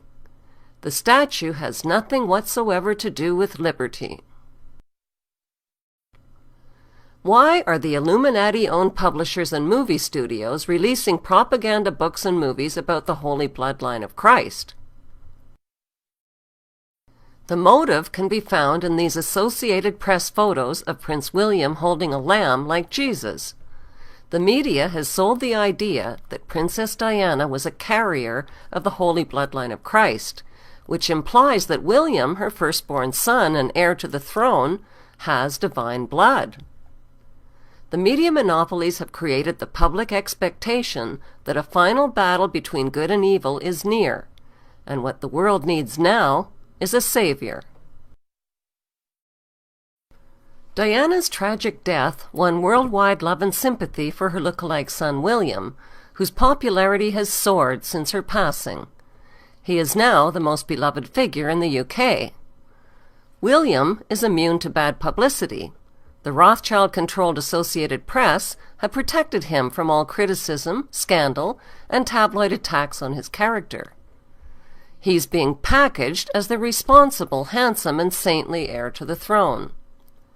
To prepare for his role as king, William has trained in all branches of the British military. His role as an RAF search and rescue pilot sets the stage for newsworthy acts of heroism and saintliness. Well, that's definitely out. Free to do it all my way. If this is where the monarchy is headed, count me out. Out of service, out of Africa, I wouldn't hang about. This child is getting wildly out of wing. Oh, I just can't wait to be king. Thus far, rather an inspiring thing. Oh, I just can't wait to be king. What would life be like living under one world government ruled by a world king? Who are the candidates that the entire world would be willing to unite under and accept as their world king and savior? Bible prophecy reveals that the coming world king is the Prince of Darkness or Antichrist. He will ascend to power on a platform of peace and will claim to be humanity's savior, but he will be a counterfeit savior. He will bring about peace by disarming the world of its weapons of war. In so doing, he will hold the power over one world government and one world army. Biblical prophecy scholar and author Dr. Joy Pugh believes she has uncovered the true identity of the Antichrist through her exhaustive research. Dr. Joy is the author of Eden, The Knowledge of Good and Evil, and Antichrist, the cloned image of Jesus Christ. What really happened in the Garden of Eden is very different from the apple and snake story that many have been told in Sunday school, says Dr. Joy. She believes that Eve bore a son, Cain, with the serpent, which produced a lineage of satanic hybrids. Dr. Joy is convinced that the Shroud of Turin is a legitimate artifact. She believes it is the linen cloth that Jesus was wrapped in following his crucifixion. Is the shroud an authentic imprinted image of Jesus Christ? Scientists and researchers are still debating the issue, and the Catholic Church hasn't made up its mind. The shroud is real, insists Dr. Joy, who believes that carbon dating of this artifact may have been a conspiracy to cover up its legitimacy.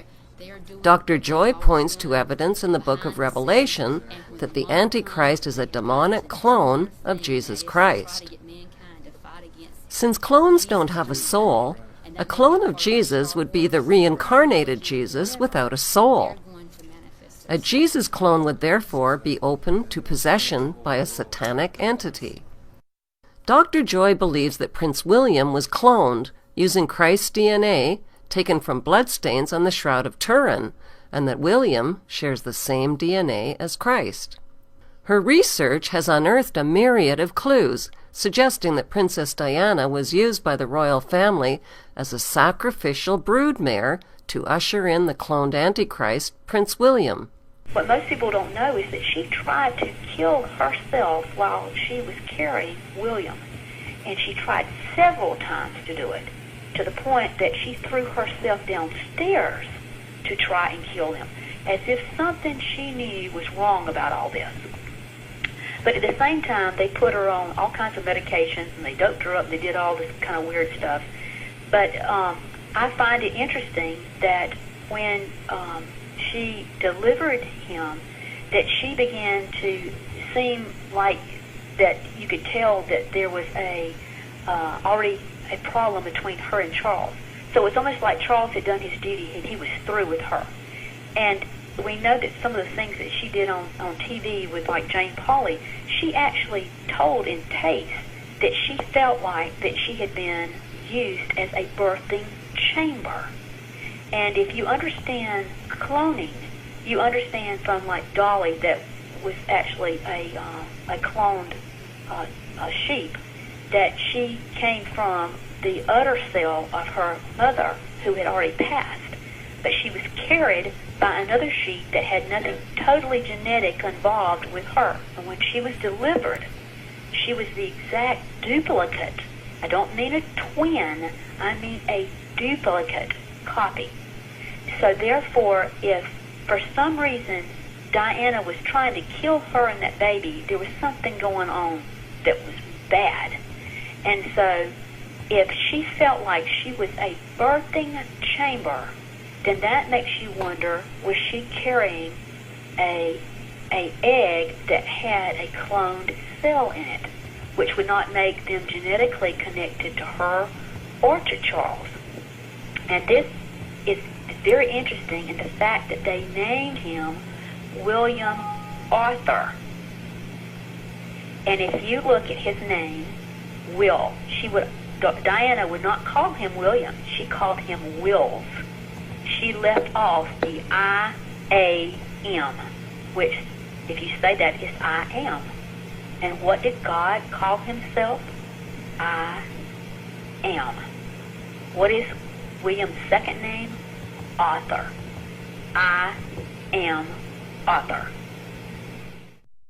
Eventually, says Joy, proof will be released that the Shroud of Turin is authentic.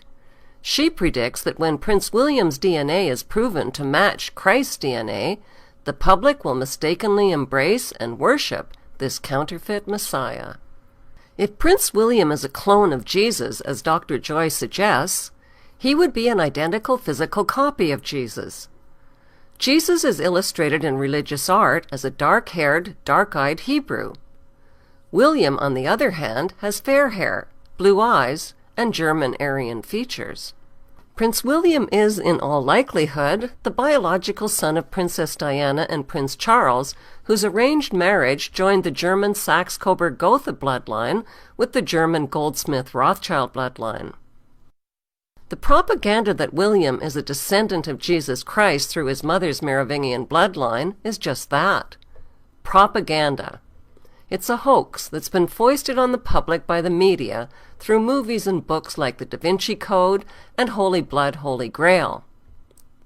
The public has been primed for the arrival of a Messiah Savior based on the manufactured belief that the holy lineage of Jesus has survived the ages through the Merovingian kings. To sell the hoax that William is a descendant of Jesus and Mary Magdalene, the media would need to deliver reliable and convincing proof. The public would need to witness William's Christ-like ability to perform miracles, like healing the sick or raising the dead. His job as an RAF search and rescue pilot is a perfect vehicle for staging a miracle rescue. The public would also need DNA evidence that William's DNA is linked to the DNA of Jesus and Mary Magdalene. The holy DNA could be retrieved from a number of sources. The Shroud of Turin is one DNA source. The presumed remains of Mary Magdalene are another DNA source.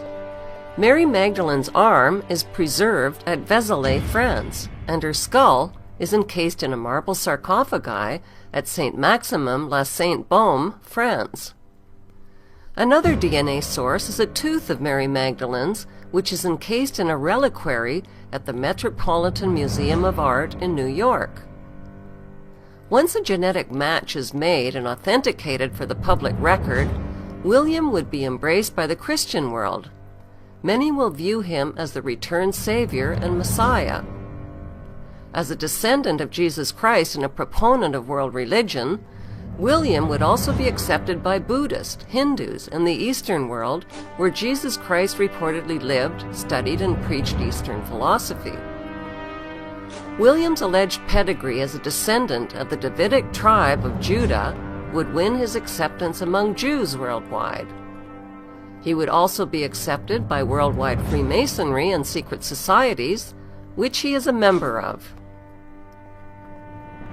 When William's mother reportedly died in a Paris car crash in the arms of a Muslim man, the hearts of the entire world went out to him, including the Muslim world, where he is adored.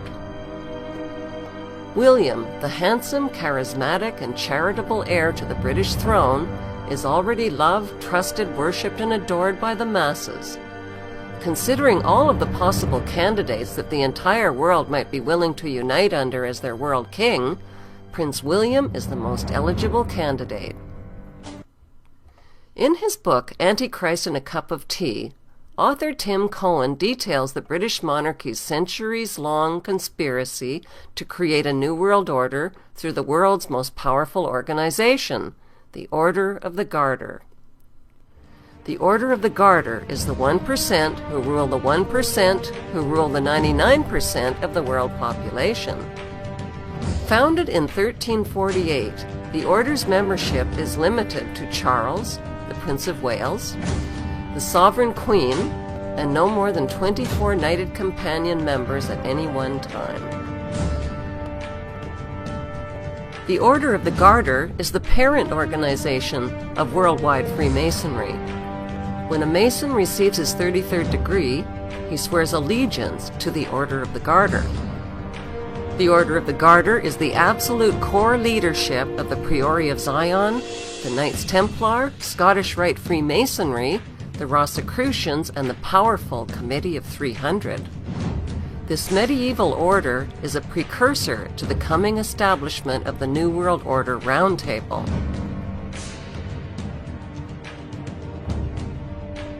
On April 23, 2008, Prince William, whose second name is Arthur, became the 999th member of the Order of the Garter.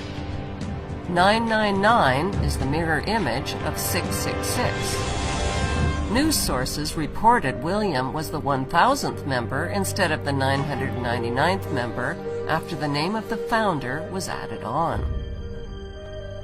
The Knights of the Order of the Garter would serve as the Knights of King Arthur's Circle of the Round Table once Prince William Arthur is crowned Divine King and World Ruler.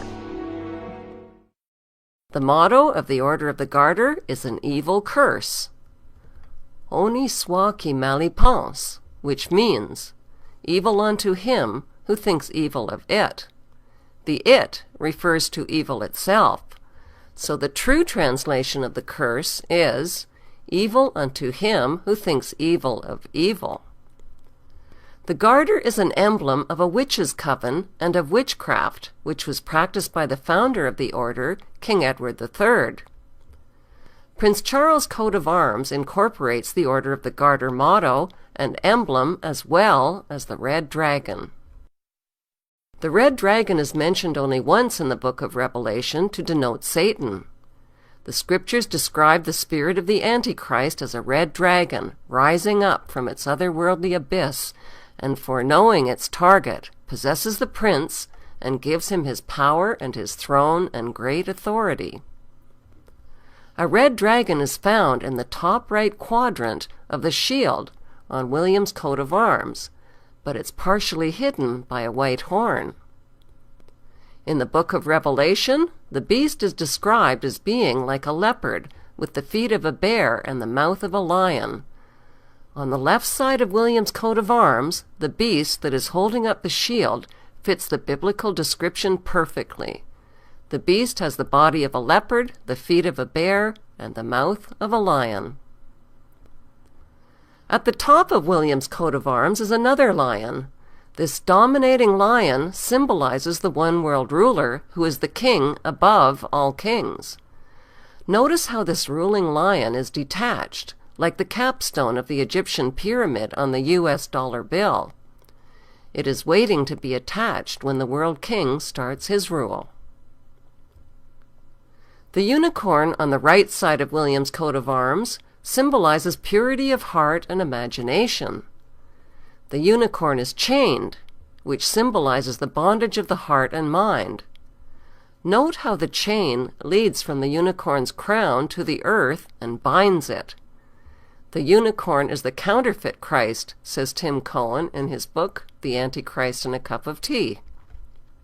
The book of Revelation predicts that the beast will force everyone to receive a mark on their right hand or forehead. Today, the mark of the beast is an implantable satellite-linked microchip called the X mark, which stores your financial, medical, and personal history and can track you anywhere on the planet. It is capable of enslaving the world so that no one can buy or sell or even participate in society without being marked. Prince William had an electronic chip implanted in his right hand in 1995. Let's take another look at the AP photos released by Buckingham Palace of William holding a lamb like Jesus. Notice how William is symbolically holding up the cloven hoof of the lamb. Satan is commonly illustrated with cloven hooves. Prince William is being promoted as the Lamb of God, like Jesus, in the Associated Press photo. Art and literature describe the Antichrist as handsome and charming and a master of lies and deception. Why is Prince William holding up a cloven hoof in the photograph? Those with knowledge of the occult understand the message in this photo, which identifies William as the Antichrist. On June 9, 2011, Prince William and Kate attended an elite royal gala event at Kensington Palace. The overhead hologram appears to be a demon eating the head off of a lamb.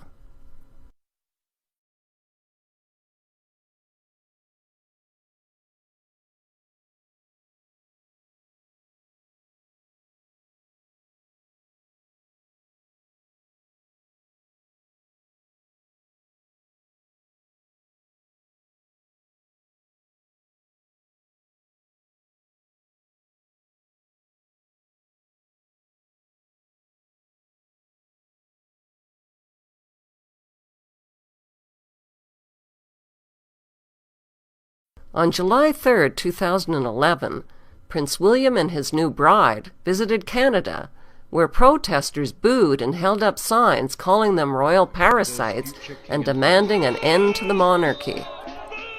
This is a small, noisy demonstration. In Quebec City, a ceremonial parade was held for the royal couple, and a goat, with gold horns and a blue jacket, was marched in front of Prince William. The billy goat is descended from Queen Elizabeth's private stock of royal goats. Billy is a nickname for William. In this photograph, Prince William is wearing a Royal Air Force patch that displays a goat head symbol. The goat head is a symbol for the goat of Mendes, which represents Satan and the Antichrist. The Baphomet is another name for the goat of Mendes. It is the deity that is worshipped by the Knights Templar. Today, the Baphomet pentagram is the official symbol of the Church of Satan. In black magic, the Baphomet is the source and creator of all evil. It is portrayed as half human, half goat. This symbol can be traced from ancient Sumer in Egypt right through to its global use today in modern witchcraft. The ancient Sumerians made clay tablets describing the extraterrestrial god Enki, who genetically engineered the human race with his demon seed. The symbols for Enki and Satan are the same, the goat and the snake. The goat symbol played an important role on September 11, 2001. George W. Bush was reading a story about a pet goat to a group of school children when he was informed that a second plane had hit the World Trade Center and that America was under attack.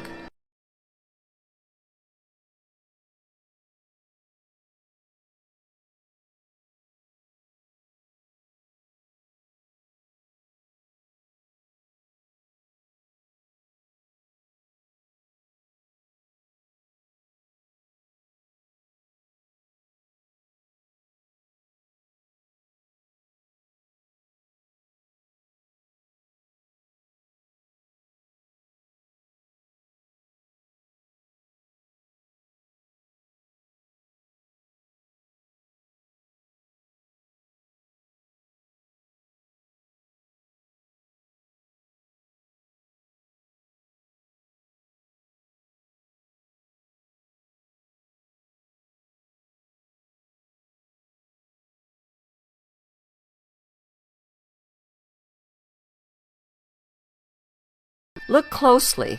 The book held by the president is upside down. Why?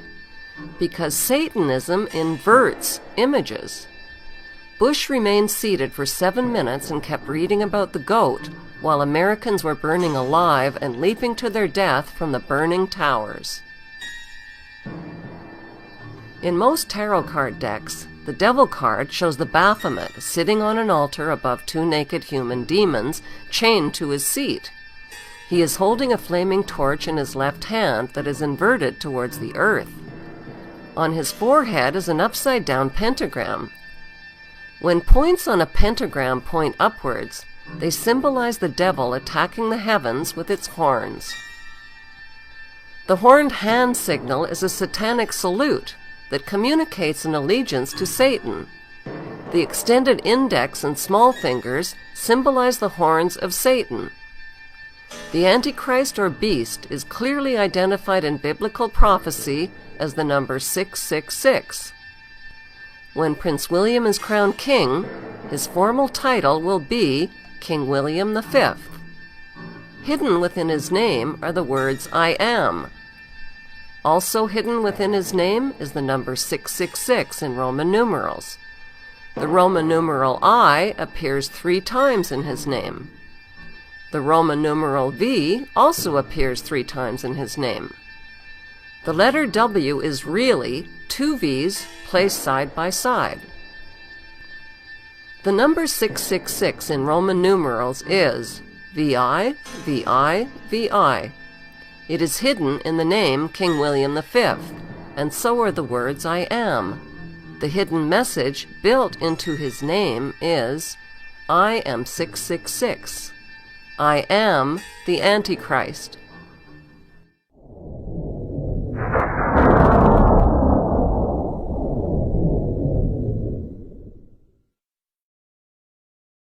What hymn did the ruling family sing on William's wedding day in Westminster Abbey?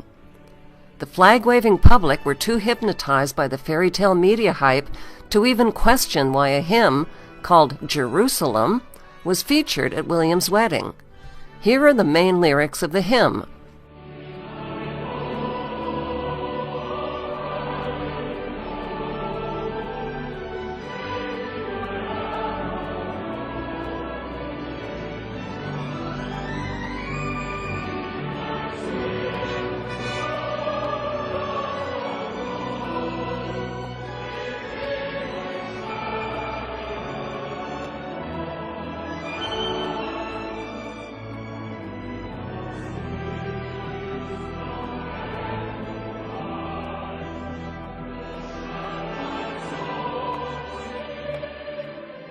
Why are the ruling family singing about the fight to build Jerusalem at William's wedding of the century? The answer lies in the UK's Union Jack flag. No one has bothered to question why the Union Jack flag is called the Union Jack. Who is Jack? The answer is Jack-Ub. Jack-Ub, or Jacob, is the patriarch of the Jews. According to biblical scripture, Jacob laid his head on a stone and dreamt about a ladder reaching to heaven. The stone is said to be throne chair of every British monarch during their coronation ceremony. It's called the Stone of Jacob. The Stone of Jacob will also be placed beneath William's throne chair when he is crowned king. Most of us were taught revisionist history in school. To make sense out of what's going on in the world today, we need to learn a few simple facts about Israel's history without the revisions. According to the Bible story, Jacob fathered 12 Hebrew sons who invaded the land of Canaan. Canaan was the homeland of the Philistine people. After defeating the Philistines, the 12 Hebrew tribes carved up the land of Canaan into 12 tribal districts. They renamed the land of Canaan Israel, Israel, after their gods, Isis, Amun-Ra, and Elohim.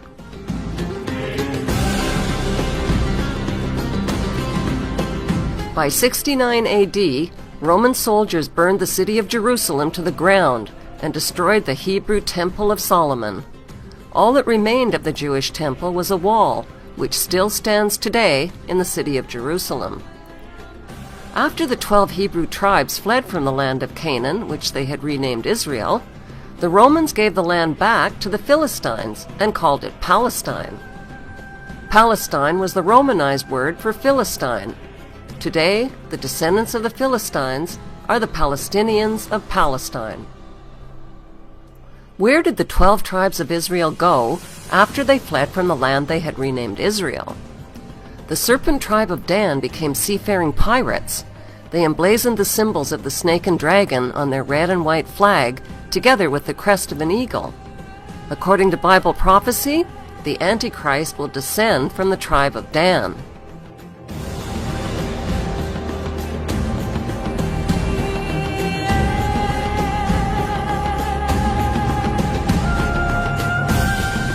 Carvings of snakes and dragons on their ships, the red and white stripes on their sails, and archaeological relics reveal that the tribe of Dan became the dreaded Vikings.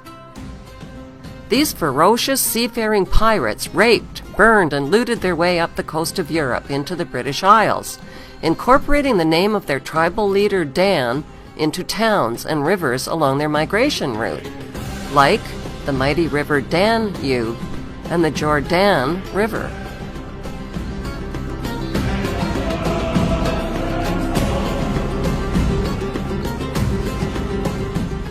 Since vowels were interchangeable in the original Hebrew language, Dan could be pronounced Din, Don, or Den. It was embedded in the name London, Scandinavia, Sweden, and Denmark. Denmark literally means the mark of Dan. By 1016 AD, the Viking king Canute seized the throne of England, Denmark, and Sweden. Today's British royalty are descended from the serpent tribe of Dan and from the Viking kings whose symbol is the dragon. Prince Charles' coat of arms displays a red dragon and the German words Ich dien, which means I serve. I serve the red dragon. I serve Satan.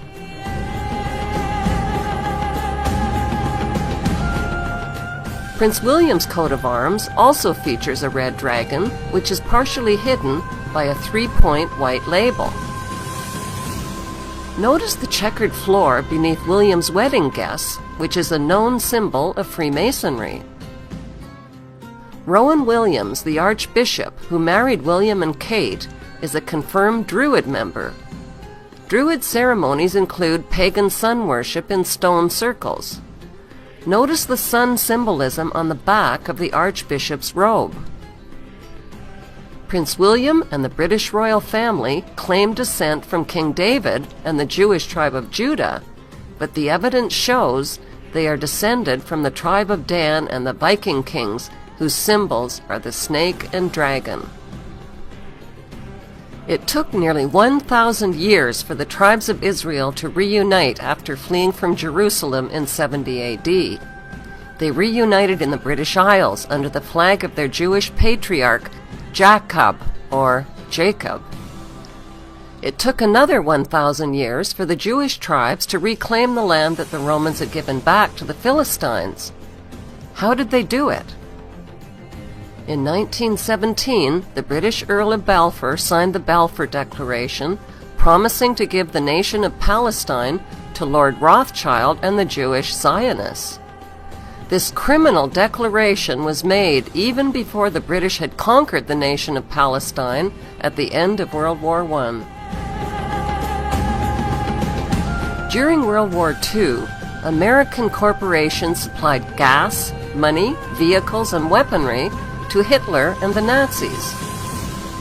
By the end of World War II, the British conquered and turned the Muslim nation of Palestine over to the Rothschild Zionists as promised. The Zionists populated the land with boatloads of Jewish refugees from Nazi concentration camps. By 1948, the name of the Muslim nation of Palestine was officially changed to the Jewish state of Israel. According to Jewish historian and best-selling author Simon Schama, the Rothschild Zionists financed illegal settlements on Palestinian land. They now own 80% of the Palestinian land that they renamed Israel. What is a Zionist? Zionists are a minority of Christian and Jewish extremists who believe that the Jews have a God-given right to the land of Israel. Why? Because according to the Judeo-Christian Bible, God said so. But wouldn't that make God a racist God who favors Jews over all others? How big is the Promised Land? God's Promised Land to the Jews extends far beyond the borders of present-day Israel. It includes Lebanon, Syria, Jordan, half of Iraq, half of Egypt, parts of Turkey and Saudi Arabia, the modern state of Israel, as well as the West Bank and Gaza.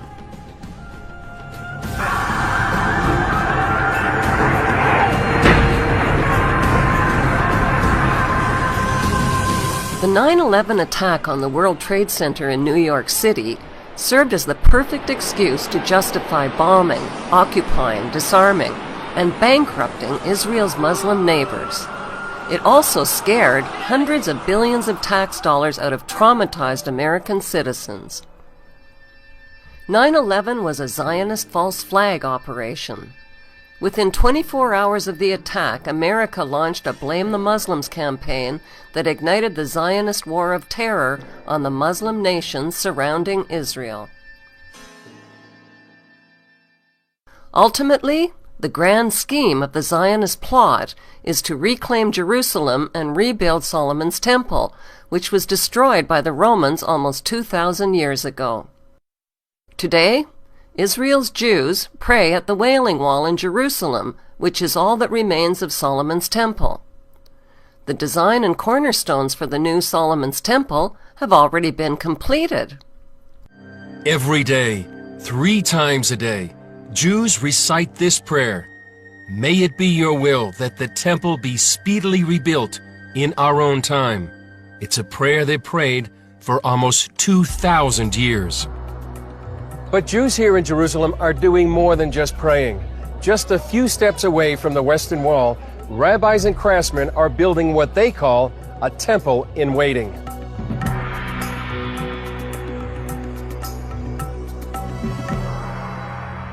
We're supposed to build a temple, and nothing about that changed. Nothing about that commandment changed. Chaim Richman is a director at the Temple Institute in Jerusalem. The Temple Institute is actively engaged in research and preparation for the resumption of the service in the Holy Temple, to the extent of actually preparing operational blueprints for the construction of the temple according to the most modern standards. This menorah is just one of several vessels created for the next temple. It's covered with 95 pounds of pure gold and has a price tag of $2 million. Piece by piece, the third temple is taking shape, with priest garments, vessels of copper, gold, and silver, and a new generation of Levite priests, specially trained for temple service. We have enough in place now to resume the divine service and to build the temple. But obviously, a lot of things have to happen in order for this to happen. Gershon Solomon leads a group called the Temple Mount Faithful. They commissioned these cornerstones for the third temple. The 6-ton stones were consecrated with water from the biblical pool of Siloam and cut with diamonds. The Temple Mount, 35 acres of it, is the most explosive piece of territory on the face of the planet. Jewish leaders have already established a training center in Jerusalem, where temple priests are now learning how to offer the required animal blood sacrifices and to conduct the daily temple services. Now, of course, there's limits on exactly what sacrifices we can do because of the state of impurity that we're in. Some sacrifices we can't do without the ashes of the red heifer, but the Passover offering, national sacrifices we can perform in a state of impurity. So what's stopping the Zionist Jews from rebuilding Solomon's temple?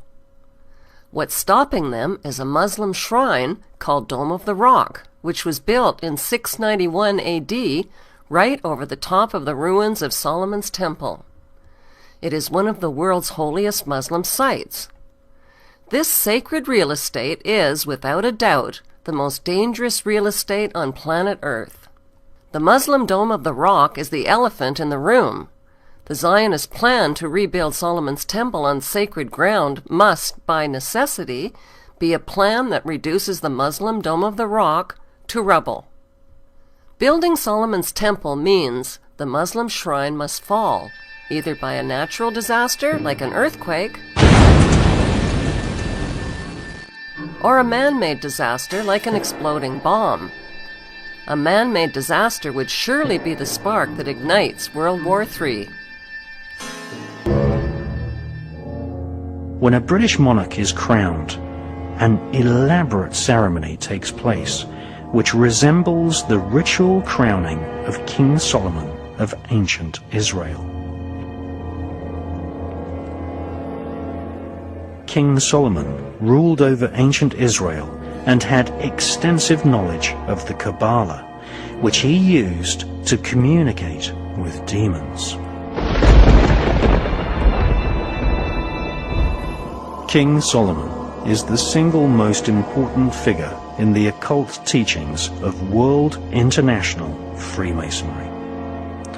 The ancient Goetia is a book of powerful invocations and spells written by King Solomon.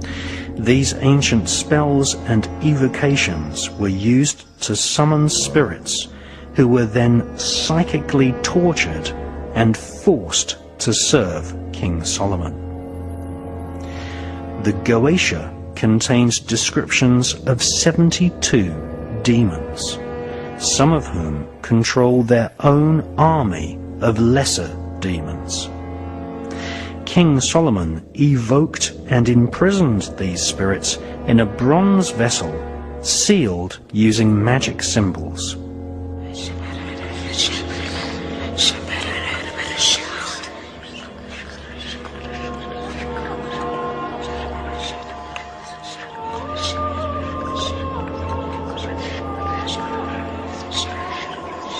The Goetia explains how the spirits can be compelled into obedience. The Goetia describes a demonic royal hierarchy of spirits, many of which are referred to as knights, princes, and kings. King Solomon ruled ancient Israel from the year 970 to 928 BC. Satanists, occultists, and Freemasons worldwide venerate the memory of King Solomon, who owned a magic ring engraved with a symbol called the Seal of Solomon. This gave him power over the invisible monarchy of demons. This Seal of Solomon is better known as the Star of David. It is this symbol which is encoded into the $1 bill and is also the flag of Israel.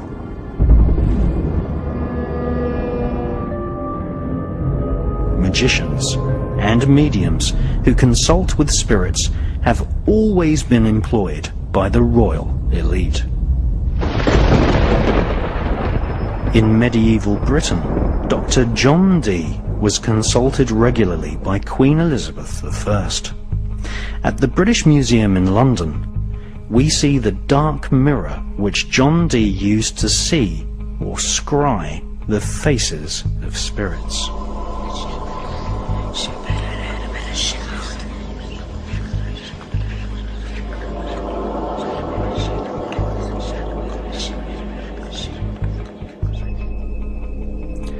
Dee's ability to communicate with spirits led him to be employed as a spy, developing psychic espionage techniques, which we now call remote viewing.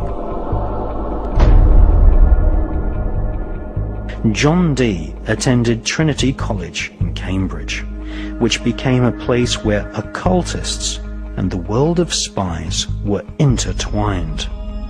Aleister Crowley also attended Trinity College. In 1904, he wrote an introduction to an ancient book of spells called the Goetia.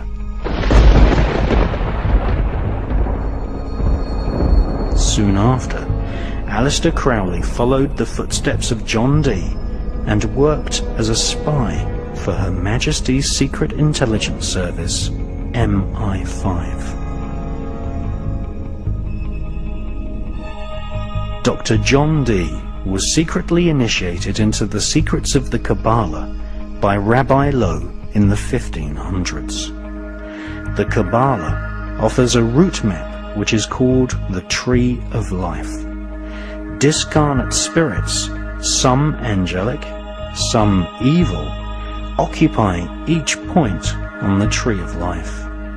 These spirits can be called forth and invoked to serve the magician.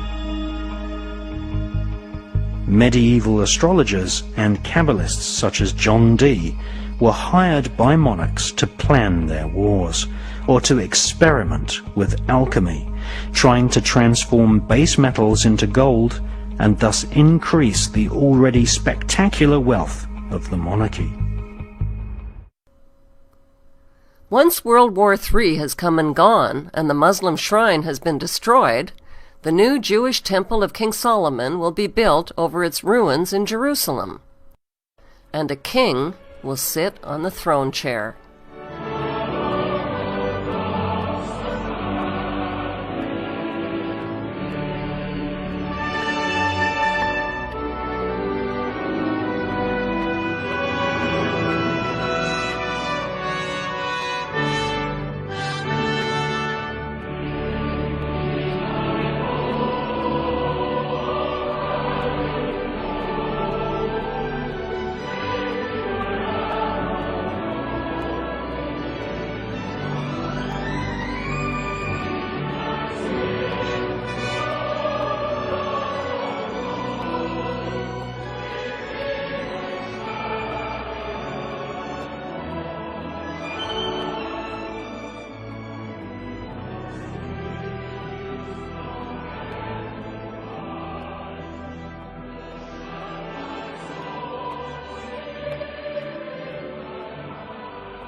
There are three important texts that predict an apocalyptic Third World War, which would give rise to one world empire and one world king. The Bible's Book of Revelation, the Illuminati's Protocols of Zion, and Albert Pike's Morals and Dogma. A statue of Albert Pike stands today on a pedestal in Washington, D.C. What did Albert Pike do to deserve a statue in his honor on federal land at the foot of Capitol Hill? Albert Pike was the sovereign pontiff of Universal Freemasonry and a known Satanist who possessed a bracelet which he used to summon Lucifer.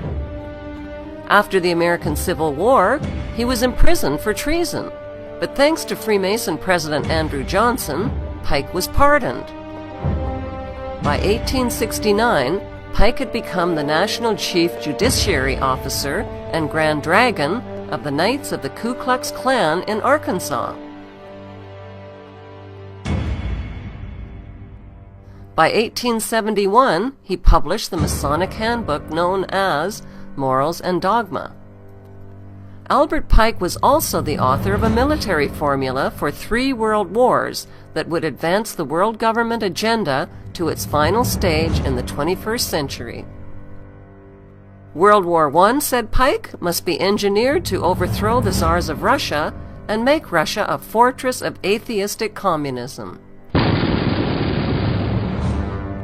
World War II must be engineered to destroy Nazism, strengthen political Zionism, and create a sovereign state of Israel in Palestine.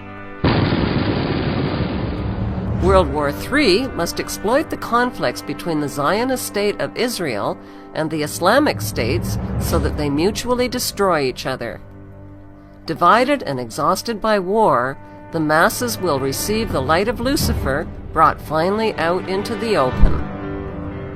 Albert Pike's vision for World War III is now taking shape in the Middle East, where the engineered conflicts between the Zionist state of Israel and the Islamic nations are coming to a head.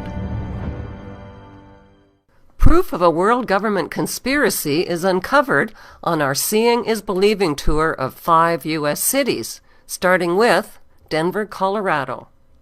Denver, Colorado is home to America's largest airport called the Denver New World Airport.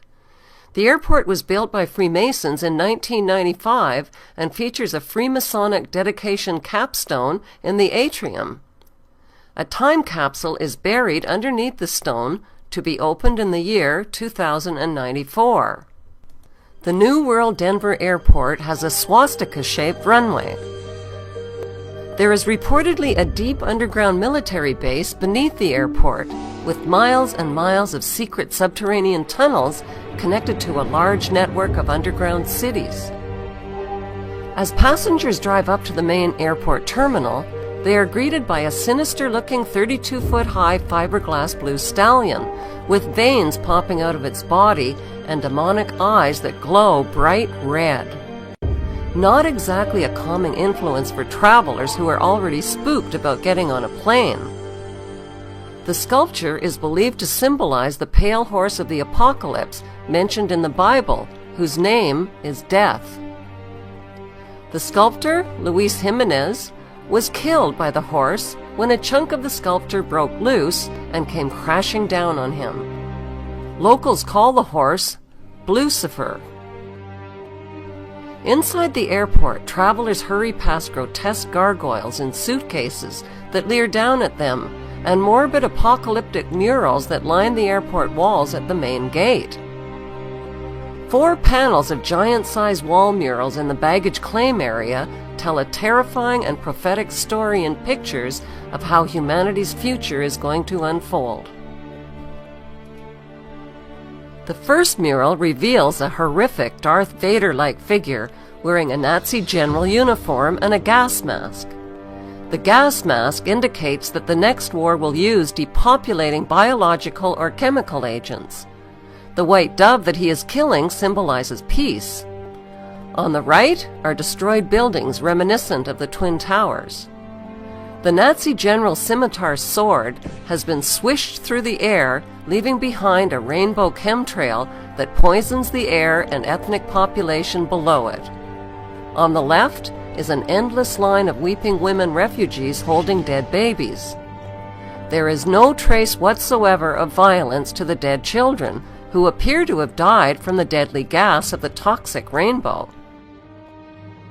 Why are there no men present? Presumably, they have all been killed. The Nazi general's scimitar sword that destroys peace is a symbol used by the Shriners, who are Freemasons. Freemasonry is a fraternity within a fraternity. Outwardly, it is a friendly charitable organization that conceals an inner brotherhood of the 33rd degree elect. The next airport mural shows a forest and a city in flames.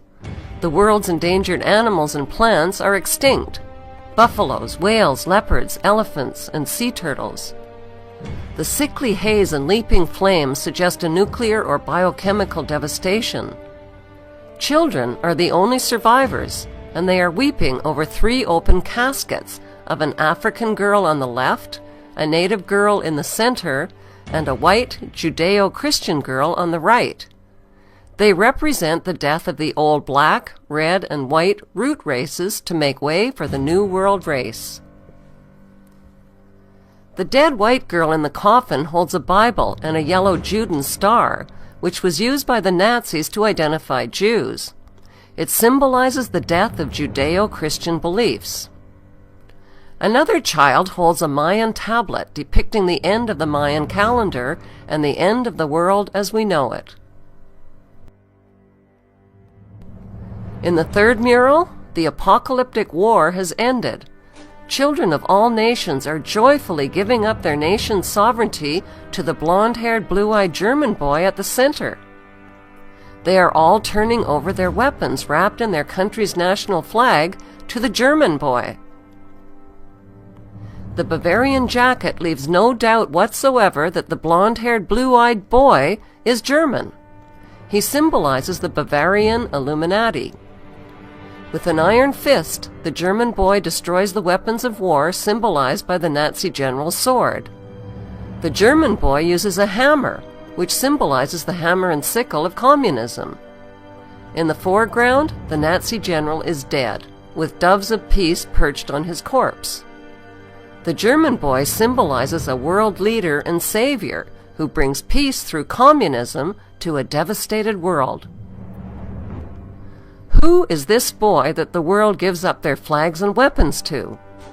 We know he is German, with blonde hair and blue eyes, like Prince William, who posed as a boy for this Papua New Guinea stamp. Prince William's father is the son of Prince Philip and Queen Elizabeth, whose surnames were changed to cover up their German identities. Prince William's mother, Diana, was allegedly the daughter of James Goldsmith, a German Jew. In the fourth mural, the earth is restored, including the endangered species, the land, and water. This future world is populated not by adults, but by parentless children. What happened to the adults? The children are in a dance line that is led by the Scottish boy, who symbolizes Scottish Rite Freemasonry. Also, on the far left is an African woman carrying a snake banner. The parentless children of the world are celebrating the New World religion as they gather around and touch the light of Lucifer, who appears as a genetically engineered plant. The plant is a floral version of the colorful bird known as the Quetzalcoatl, or feathered serpent. It is symbolically inseparable from the morning star and Lucifer. The main theme of the Denver New World Airport murals is an apocalypse, with massive depopulation, extinction of species, the death of Judeo-Christian beliefs, and the birth of one world government, one world ruler, and one world religion. The next stop on our Seeing is Believing tour is Charlotte, North Carolina, where the headquarters of America's largest bank is located, the Bank of America. Here we find more eerie, bone-chilling paintings describing the apocalyptic story of humanity's future in pictures. 3 prophetic frescoes are prominently displayed in the Bank of America's main lobby. Like the Denver murals, they tell a symbolic story which is understood by those in the know. In the first mural, the central figure is a blue-eyed, blonde-haired German boy wearing a Nazi overcoat, clicking his heels together and standing at attention on the checkerboard floor that is a classic symbol of Freemasonry. Who is he? He is the same boy found in the Denver airport mural, but he is older in this continuation mural. Notice the phallic hand gesture in the comparison photo of the young, blonde-haired, blue-eyed Prince William. Similarly, the boy in the mural has a subliminal erect phallus on his Nazi overcoat, symbolizing power. By erasing the boy's right arm, it becomes clear that the flames of the burning bush are shaped like a hand, and the bush itself is shaped like an arm that is positioned at the boy's shoulder. It now becomes obvious that the German boy is making a straight-arm Nazi salute.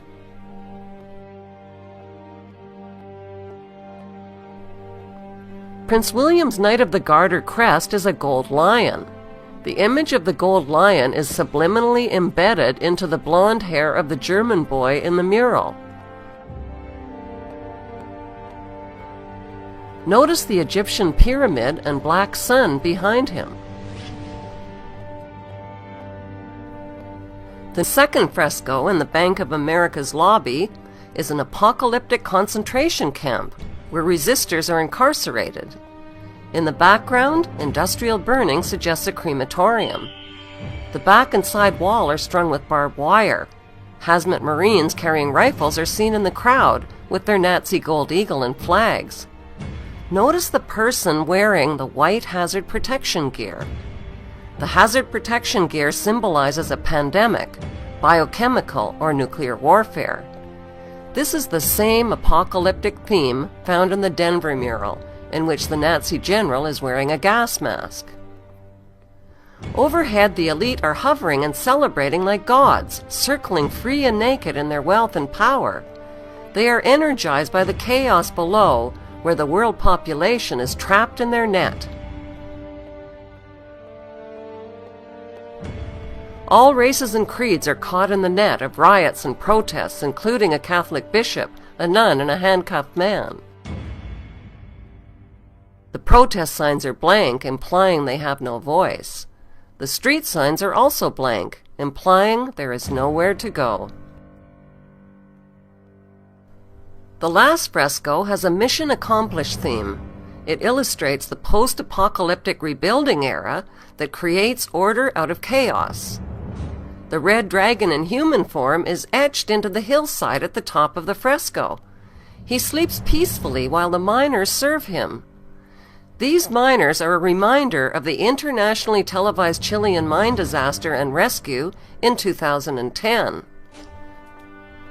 33 miners were rescued in a ceremonial raising of the phoenix. The ritual was an announcement to 33rd degree Masons that Lucifer is rising. The date of the rescue ritual was October 13, 2010, which is 13-10-10. 13-10-10 adds up to 33. Where did the Chilean president travel to the day after the rescue ritual? Buckingham Palace. He personally delivered a mine rock to the Queen that had been raised from the mine as a symbol of the risen phoenix. This president has met the Queen at London's Buckingham Palace. I brought a gift for you. This is a piece of rock that was brought by a miner. Sebastian Pinera presented the monarch with a souvenir from the San Jose mine, where 33 of his countrymen were trapped for 69 days. Mr. Pinera, who was given 33 bottles of real ale by David Cameron, said the rock was brought up by the second miner to be rescued. The prophetic murals that are featured at America's largest airport and America's largest bank express a New World Order agenda that is hidden in plain sight.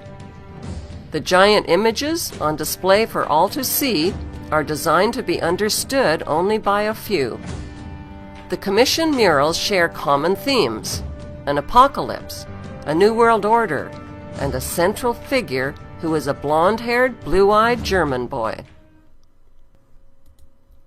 The next stop on our Seeing is Believing tour is Ellerton, Georgia.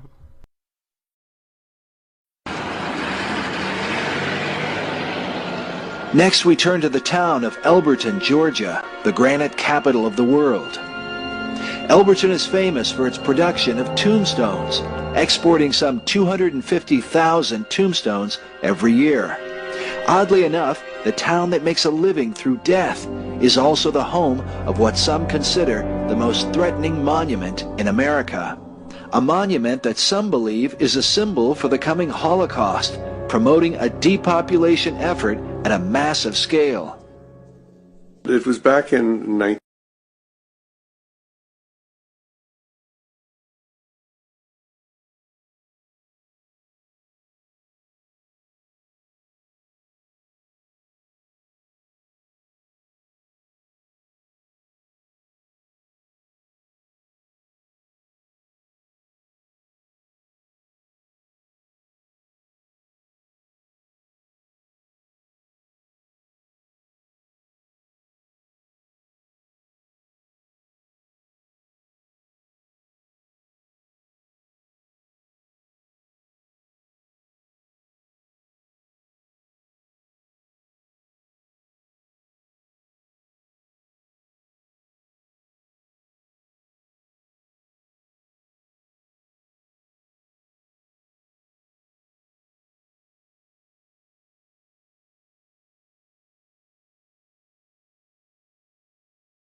Like the Masonic dedication stone at Denver Airport, which has a time capsule buried beneath it, the Georgia Guidestones also feature a capstone with a time capsule buried beneath it.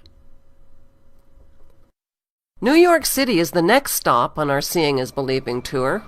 The world's largest cathedral is a New York City landmark called St. John the Divine. It was built with funding from the Grand Master of the Masons of the State of New York.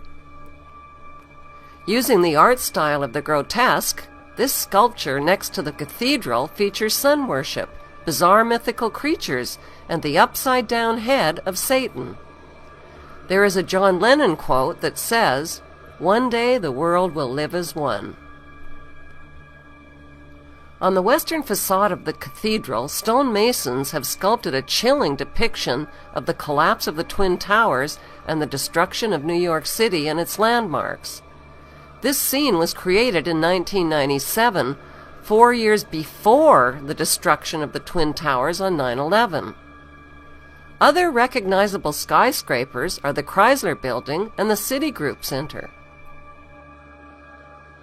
The cathedral's pillar on the left shows the Brooklyn Bridge crumbling, cars and buses falling into the churning waters, and the Statue of Liberty sinking. Beneath this horrifying prophecy is the New York Stock Exchange, with street people selling all around it. The pillar on the right depicts the 4 horsemen of the apocalypse, riding white, red, black, and pale horses that symbolize conquest, war, famine, and death. Another pillar depicts the birth of the Antichrist, who is surrounded by mummies. Below the birth is a lamb with its legs tied. The book of Revelation refers to the Antichrist as the beast, coming up out of the earth and having 2 horns like a lamb. Right below the tied lamb is a spiral vortex, symbolizing a change of consciousness. Below it are people worshiping the energy vortex of the Antichrist figure. The cathedral pillar on the left is the Jewish Kabbalah's Tree of Life. The Kabbalah is linked to the occult practices and symbolism of Freemasonry. Standing above the Kabbalistic Tree of Life is a robed man, pictured on the right. Only one eye is exposed, which symbolizes the satanic all-seeing eye.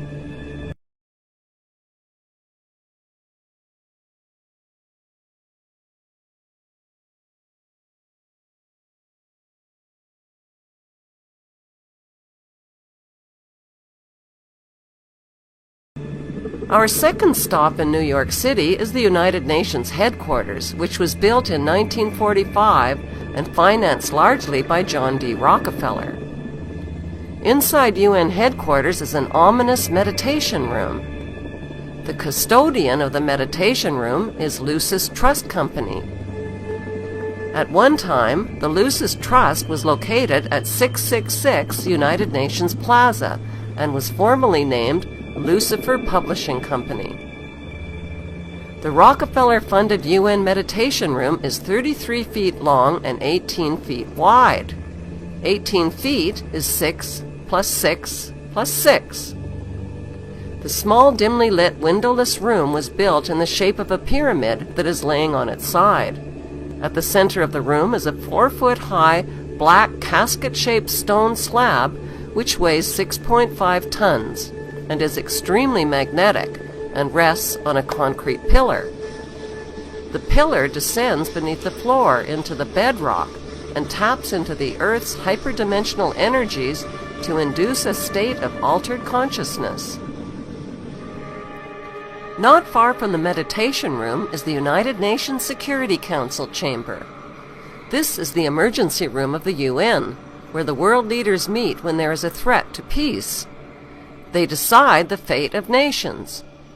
Even though Israel has over 200 uninspected nuclear weapons and has violated dozens of resolutions, no sanctions are ever imposed because of the United States' veto powers. Notice the giant mural that towers over the Security Council room. The central focus of the UN mural is the phoenix bird that has risen. The phoenix bird is a symbol of Lucifer. Egyptians believed that the phoenix symbolized a god who rose to heaven in the form of a morning star like Lucifer after his fire immolation of death and rebirth. Notice that the phoenix bird is not standing above his own ashes. He is standing above his old skin. Like a snake, he has shed his old skin and is revealing himself as God at the center of the mural. At the top left, there is a church steeple without a cross. The missing cross symbolizes the death of Christianity. Below, a woman receives the rays of the sun god, while the man in front of her plays Pan's flute. To their right are two pyramid symbols and people joined together by a long blue serpent-like cloth. Below the risen phoenix, a sword is driven through a dragon beast. This represents the killing of old beliefs and religions that depicted Lucifer as a beast. The New World religion worships him as beautiful. Behind the phoenix, the ghostly figures of the walking dead are stepping into a void. They symbolize depopulation.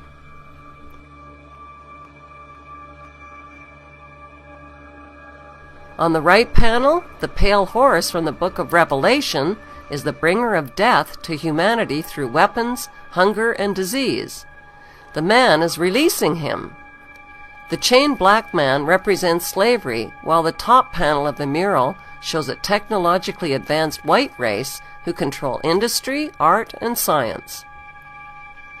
In this post-apocalyptic mural, the military man standing on the tail of the beast represents worldwide military power. He tips his helmet to the elite, who are climbing out from underground cities where they safely hid from the apocalypse. In the main oval panel above the phoenix bird, a woman is holding flowers. She is the bride in a wedding ceremony. Who are these newlyweds that are kneeling submissively beneath the serpent in the overhead tree? Could the newlyweds symbolize William and Kate? The serpent in human form is tempting the little girl Eve, who accepts the apple. On the right side of the top panel, a reptilian green creature with scaly skin is dancing with a naked woman while musicians entertain him. The general message of the UN's Phoenix Rising mural is that humanity is stepping into a new Luciferic reality. Beneath this disturbingly prophetic mural, world leaders make global decisions that affect the lives of nearly 7 billion people.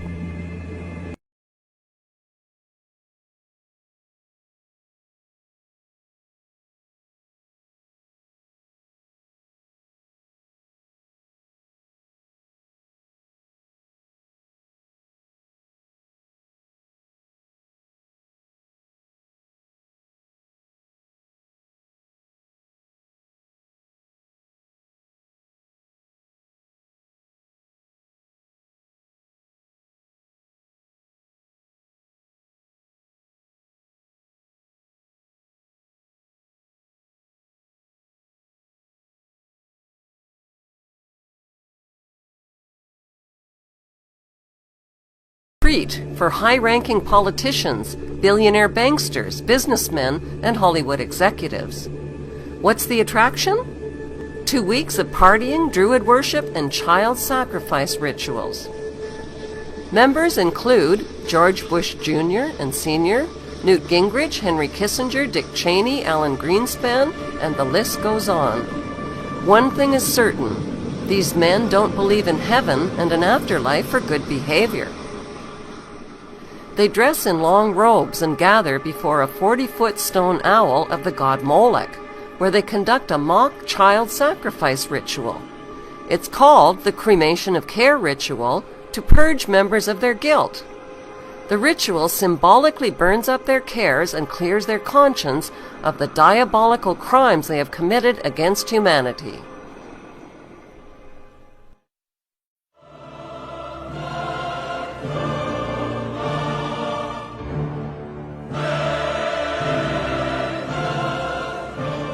Adolf Hitler has a competitor for the title of the most evil man in human history.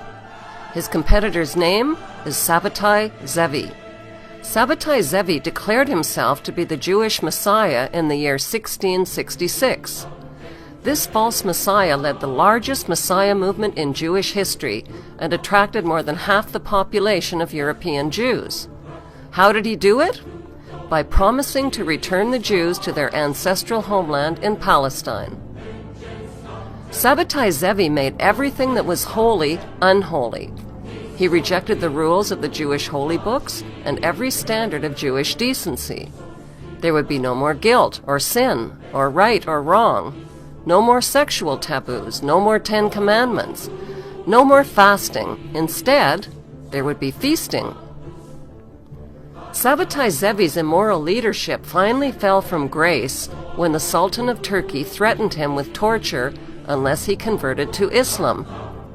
Sabbatai converted to Islam, but he brought his infectious evil theology with him. 1 century later, Jacob Frank proclaimed himself to be the reincarnation of Sabbatai Zevi and the living Messiah for all Jews. Not even Sabbatai Zevi was as evil as Jacob Frank and his disciples. Jacob Frank rejected traditional Judaism. He reversed the truth and told his followers, since we can't all be saints, let's all be sinners. The best way to imitate God, said Frank, is to cross every boundary, transgress every taboo, and mix, as God did, the sacred with the profane. Orgies, incest, rape, and sexual intercourse with children, including sodomy on young boys, were no longer sinful.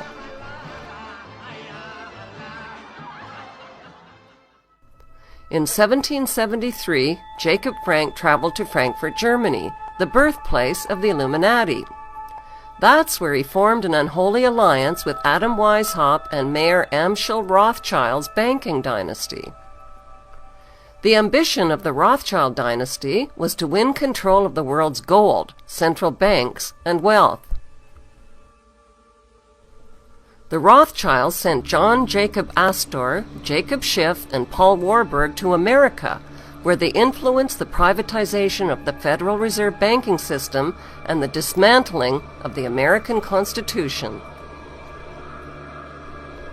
The goal of Weishaupt and the Jesuits was to take control of the Vatican and its hierarchy of Catholic clergy. Weishaupt formed the Order of the Illuminati and infiltrated the Freemasonic lodges with his doctrine until every Masonic lodge in every nation accepted it. The Frankist goal was the destruction and replacement of Jewish ethics with a satanic religion based on the exact opposite of Jewish teachings. When this unholy alliance of conscienceless men was seeded, a cancerous war against humanity erupted. With Rothschild financing, Jacob Frank became fabulously wealthy and was put in charge of spreading a Luciferian theology that would be the hidden hand behind future wars and revolutions. Jacob Frank's followers were called Sabbatean Frankists. They practiced witchcraft and occult rituals, including animal and human sacrifices. Lucifer, they declared, was the true God. The Sabbatean Frankists expanded their movement by masquerading as converts to other religions. They converted to Catholicism and to Islam, where they embedded themselves and spread their Luciferian infection as closeted crypto-Jews. The Frankists traded their wives and daughters with members and with powerful non-members who they needed to seduce into their cult.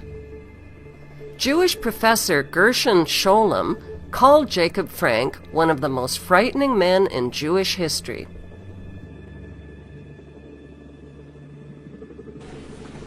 By 1776, Orthodox Jewish rabbis and leaders rejected Jacob Frank and the pagan invasion of evil that took hold in 18th century Europe. They declared Jacob Frank and his Luciferian followers to be heretics and denounced Kabbalism as a rejection of the Jewish faith. When Jacob Frank died in 1791, his daughter Eva Frank and his sons Joseph Frank and Rochus Frank led the Frankist court in Offenbach, Germany. Jacob Frank's son Rochus Frank reversed his name and was known in Europe as Frank Roche. Some genealogists believe that the surname Roche in Princess Diana's family tree originates with Jacob Frank's son, Frank Roche. Jewish author and historian Dr. Henry Makow has thoroughly researched the Sabbatean Frankist movement. The Sabbatean Frankists were out-and-out Satanists. They believe that they have to defy any kind of natural morality, defy any kind of natural law, defy God, and they actually indulge in every kind of depravity as a form of worship, because they worship Satan. And they promoted promiscuity, and that's where our promiscuity today comes from. It's 200 or 300 years old. There's nothing new or avant-garde about it. They promoted incest, they promoted pedophilia, and every kind of sexual depravity. Rabbi Wolf Gunther Plott is the former president of the Canadian Jewish Congress. He claims that Sabbatean Frankists are false Zionist Jews who reject traditional Judaism. The Sabbatean Frankists were behind Nazi Germany's Holocaust and World War II, which was engineered to create the State of Israel.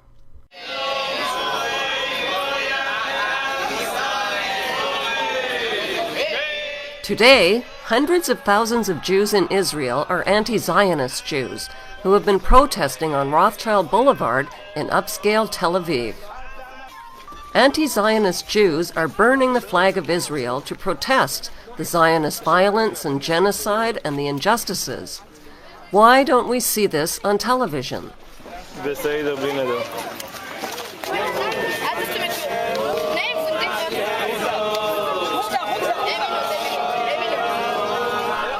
The authentic Jews condemn the illegal Jewish settlements and the forced creation of the State of Israel. My late father was in Auschwitz concentration camp. My late mother was in Majdanek concentration camp. Every single member of my family on both sides was exterminated. Both of my parents were in the Warsaw Ghetto Uprising.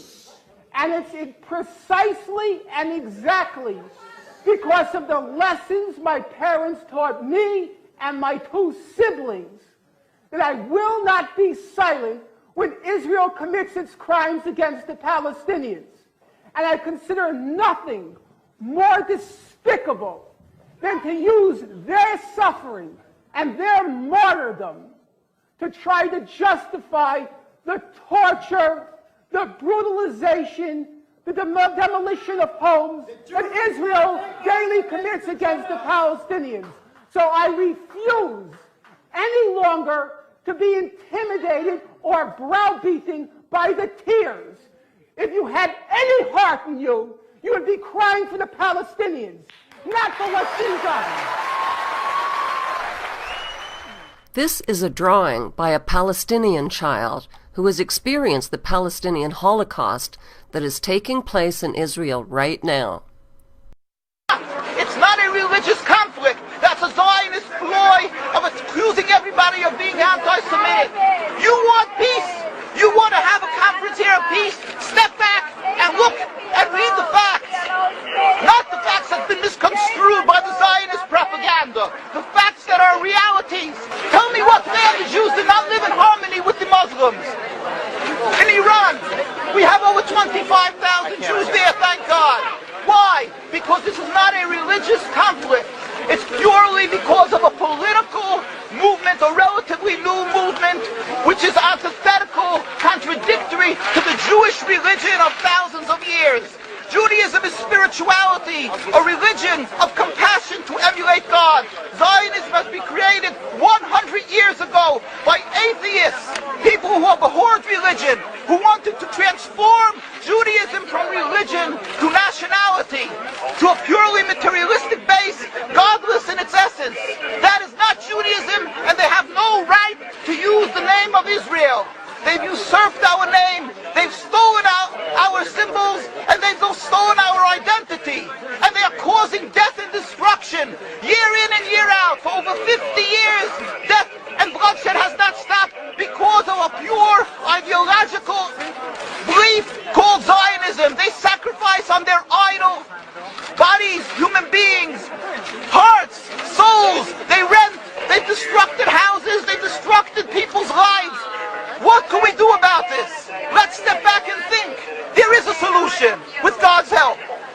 If we would put away the politics, then we could know that we've been living and coexisting together. We most profusely apologize to the Muslims, to the Arabs, what have been done to them.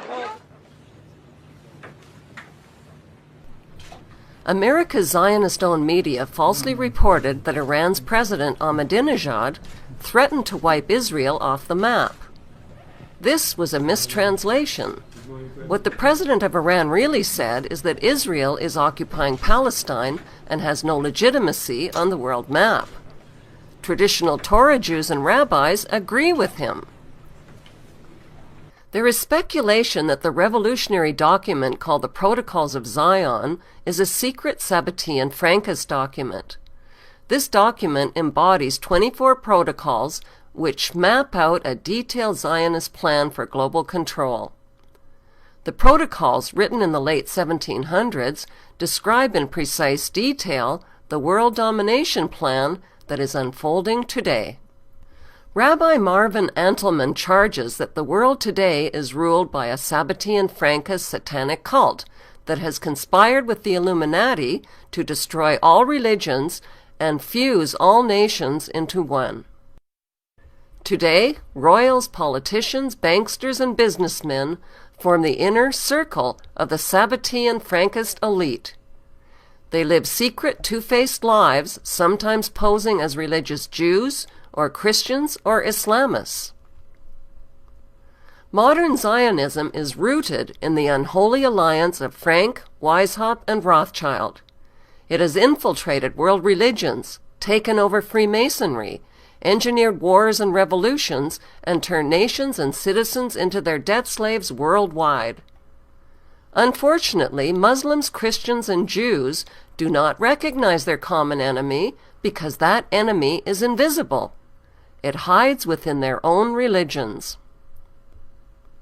The enemy also hides within the activist community. It finances big-budget documentaries and movements. The end game is to sell a divisive, anti-capitalist, atheistic message and deliver trusting followers right into the lap of a communist New World Order. Today, the bloodlines of this unholy alliance are in the final stages of establishing one world religion, one world government, and one world ruler.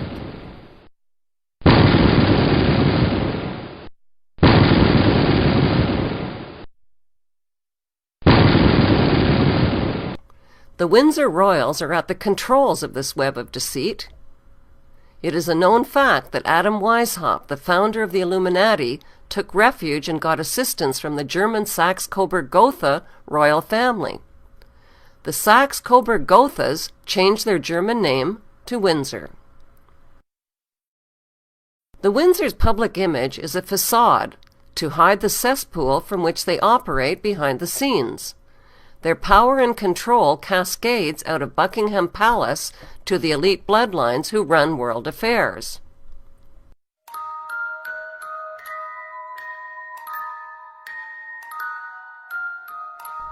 The official address for the Queen and Buckingham Palace is London. Not London, England, just London. Why? Because London is a corporation. Like Vatican City, which is not part of Rome or Italy, the inner city of London is not part of London, or of England, or of the United Kingdom, or of any nation. Beneath Buckingham Palace is a private underground subway system. The royal tube tunnels provide the monarch with a speedy getaway during a crisis or insurrection. These secret tube tunnels connect the Queen to Heathrow Airport, her castles, the Kew Whitehall Citadel, the Pindar nuclear bunker, and her Prime Minister at 10 Downing Street.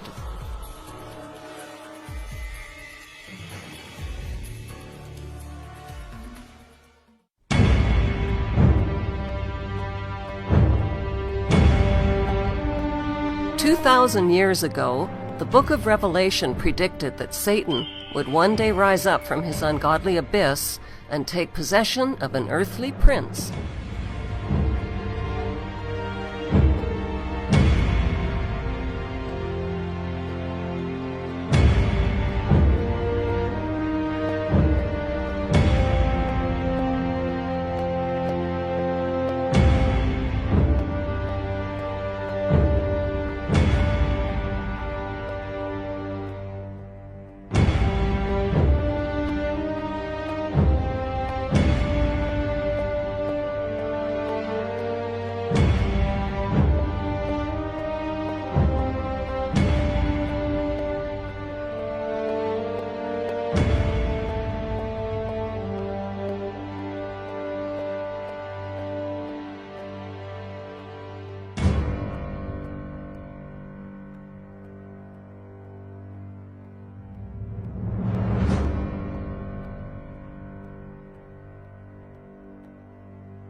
A one-world empire and ruler has been in the planning stages for thousands of years. The Egyptians intentionally left the Great Pyramid of Giza unfinished until such time as their sun god achieves absolute power over the earth realm. The Great Pyramid is waiting to be crowned with a capstone. Every US dollar bill displays the unfinished Egyptian pyramid. The capstone is unattached and floating above it, and symbolizes the all-seeing eye of Lucifer. Once the capstone is finally attached to the Great Pyramid, it will symbolize the crowning of the New World Order and the completion of Luciferic ascension. The crowning of the Great Pyramid, together with the crowning of Prince William, is fast approaching. 2012 is the year of the dragon and the year of the Summer Olympic Games in London. In Roman numerals, it is the XXX Olympiad, or 30th Olympiad. 2012 marks Prince William's 30th birthday, which is also XXX in Roman numerals. X is the 24th letter of the English alphabet. In numerology, 24 is 2 plus 4 equals 6. XXX is 2 plus 4, and 2 plus 4, and 2 plus 4, equals 666. The Olympic Stadium floodlights were designed as pyramids. This is the ultimate form of Illuminati symbolism, since the all-seeing eye capstones illuminate the entire stadium.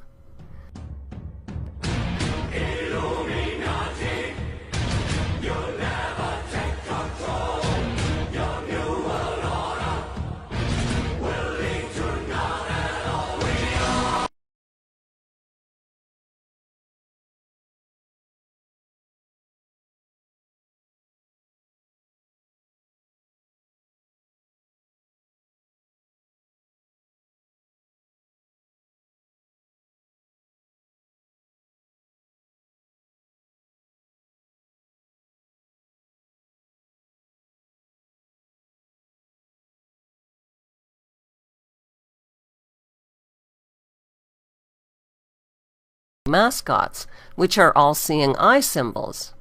The eye of each mascot is actually a camera that allows the little demons to see all and record all. He was doing the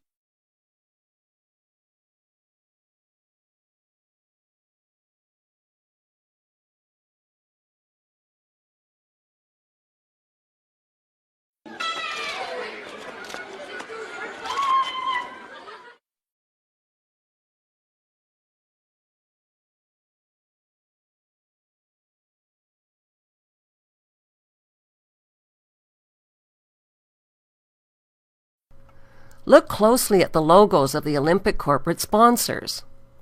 Sun pyramids, pentagrams, all-seeing eyes. These corporate Luciferic logos are everywhere, and they are not harmless. Symbols vibrate and project the energy of what they symbolize. Open your mind. Open your mind. Open your mind. Open your mind. Open your mind.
Distorted swastika. But if you unscramble the 5 puzzle pieces, you will probably make the intended mistake of thinking the logo is the numbers 2012, which is what you're supposed to think. But look again. The unscrambled logo spells the word Zion, and to make no mistake about it, the Zionist designer dotted the I.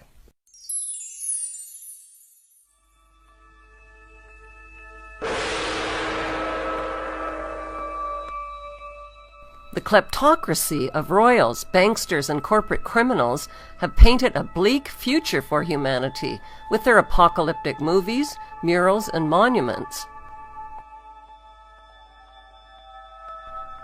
In his book, Antichrist and a Cup of Tea, Tim Cohen states that the key leadership of the New World Order agenda is the House of Windsor in London.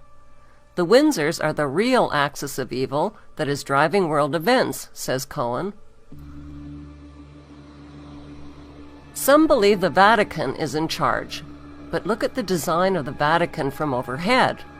It is shaped like a keyhole, and inside that keyhole is the British flag, and its symbolic double-cross design. The game plan formula for the New World Order is a simple one. Order out of chaos.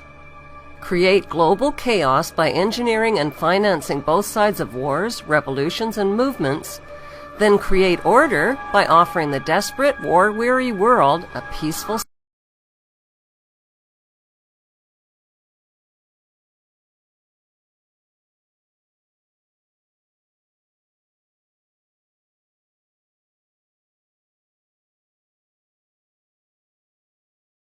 is also the age of Jesus when he was allegedly resurrected. By 2015, the desperate, war-torn world will be ready to embrace a leader with a global peace plan and a message of hope. William will be a counterfeit Messiah. His message of hope will deliver a forced peace by disarming the world of its most devastating weapons of war. He will rule the world with his one world army from an eternal throne in Jerusalem. The throne and temple have already been designed.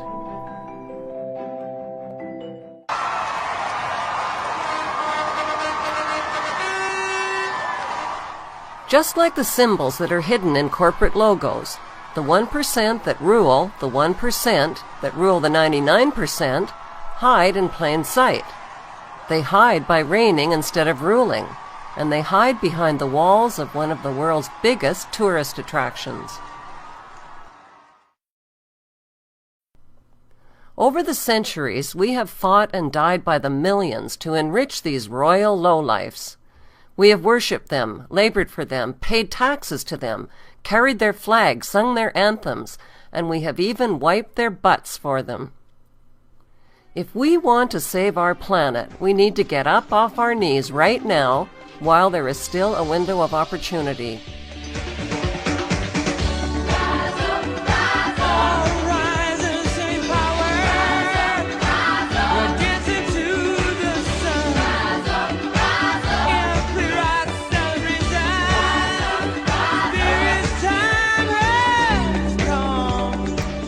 What does it mean to get up off our knees? It means refusing to stand at attention and sing national anthems about bombs bursting in air, or about a noble and gracious queen or king who is neither noble nor gracious. It means not voting in the corrupt electoral system. A vote for the lesser of two evils is still a vote for evil.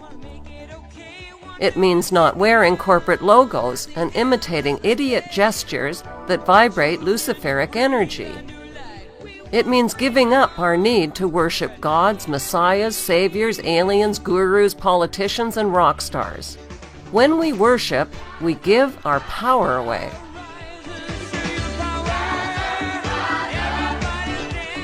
It means not supporting troops that fight and kill and die in unjust wars to enrich the filthy rich.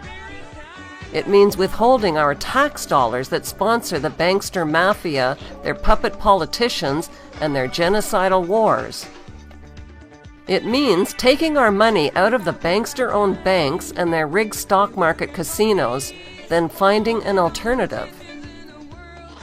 It means freeing ourselves from heart-numbing addictions to drugs, sexploitation, money, and violence, and rediscovering our natural innocence. It means canceling our cable TV and the toxic propaganda that is infecting our souls. And most important of all, it means fearlessly rising up and deposing humanity's common enemy that hides in plain sight.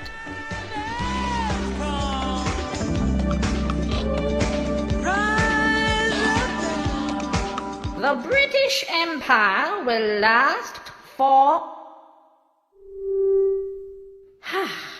The British Empire will last for 1,000 years.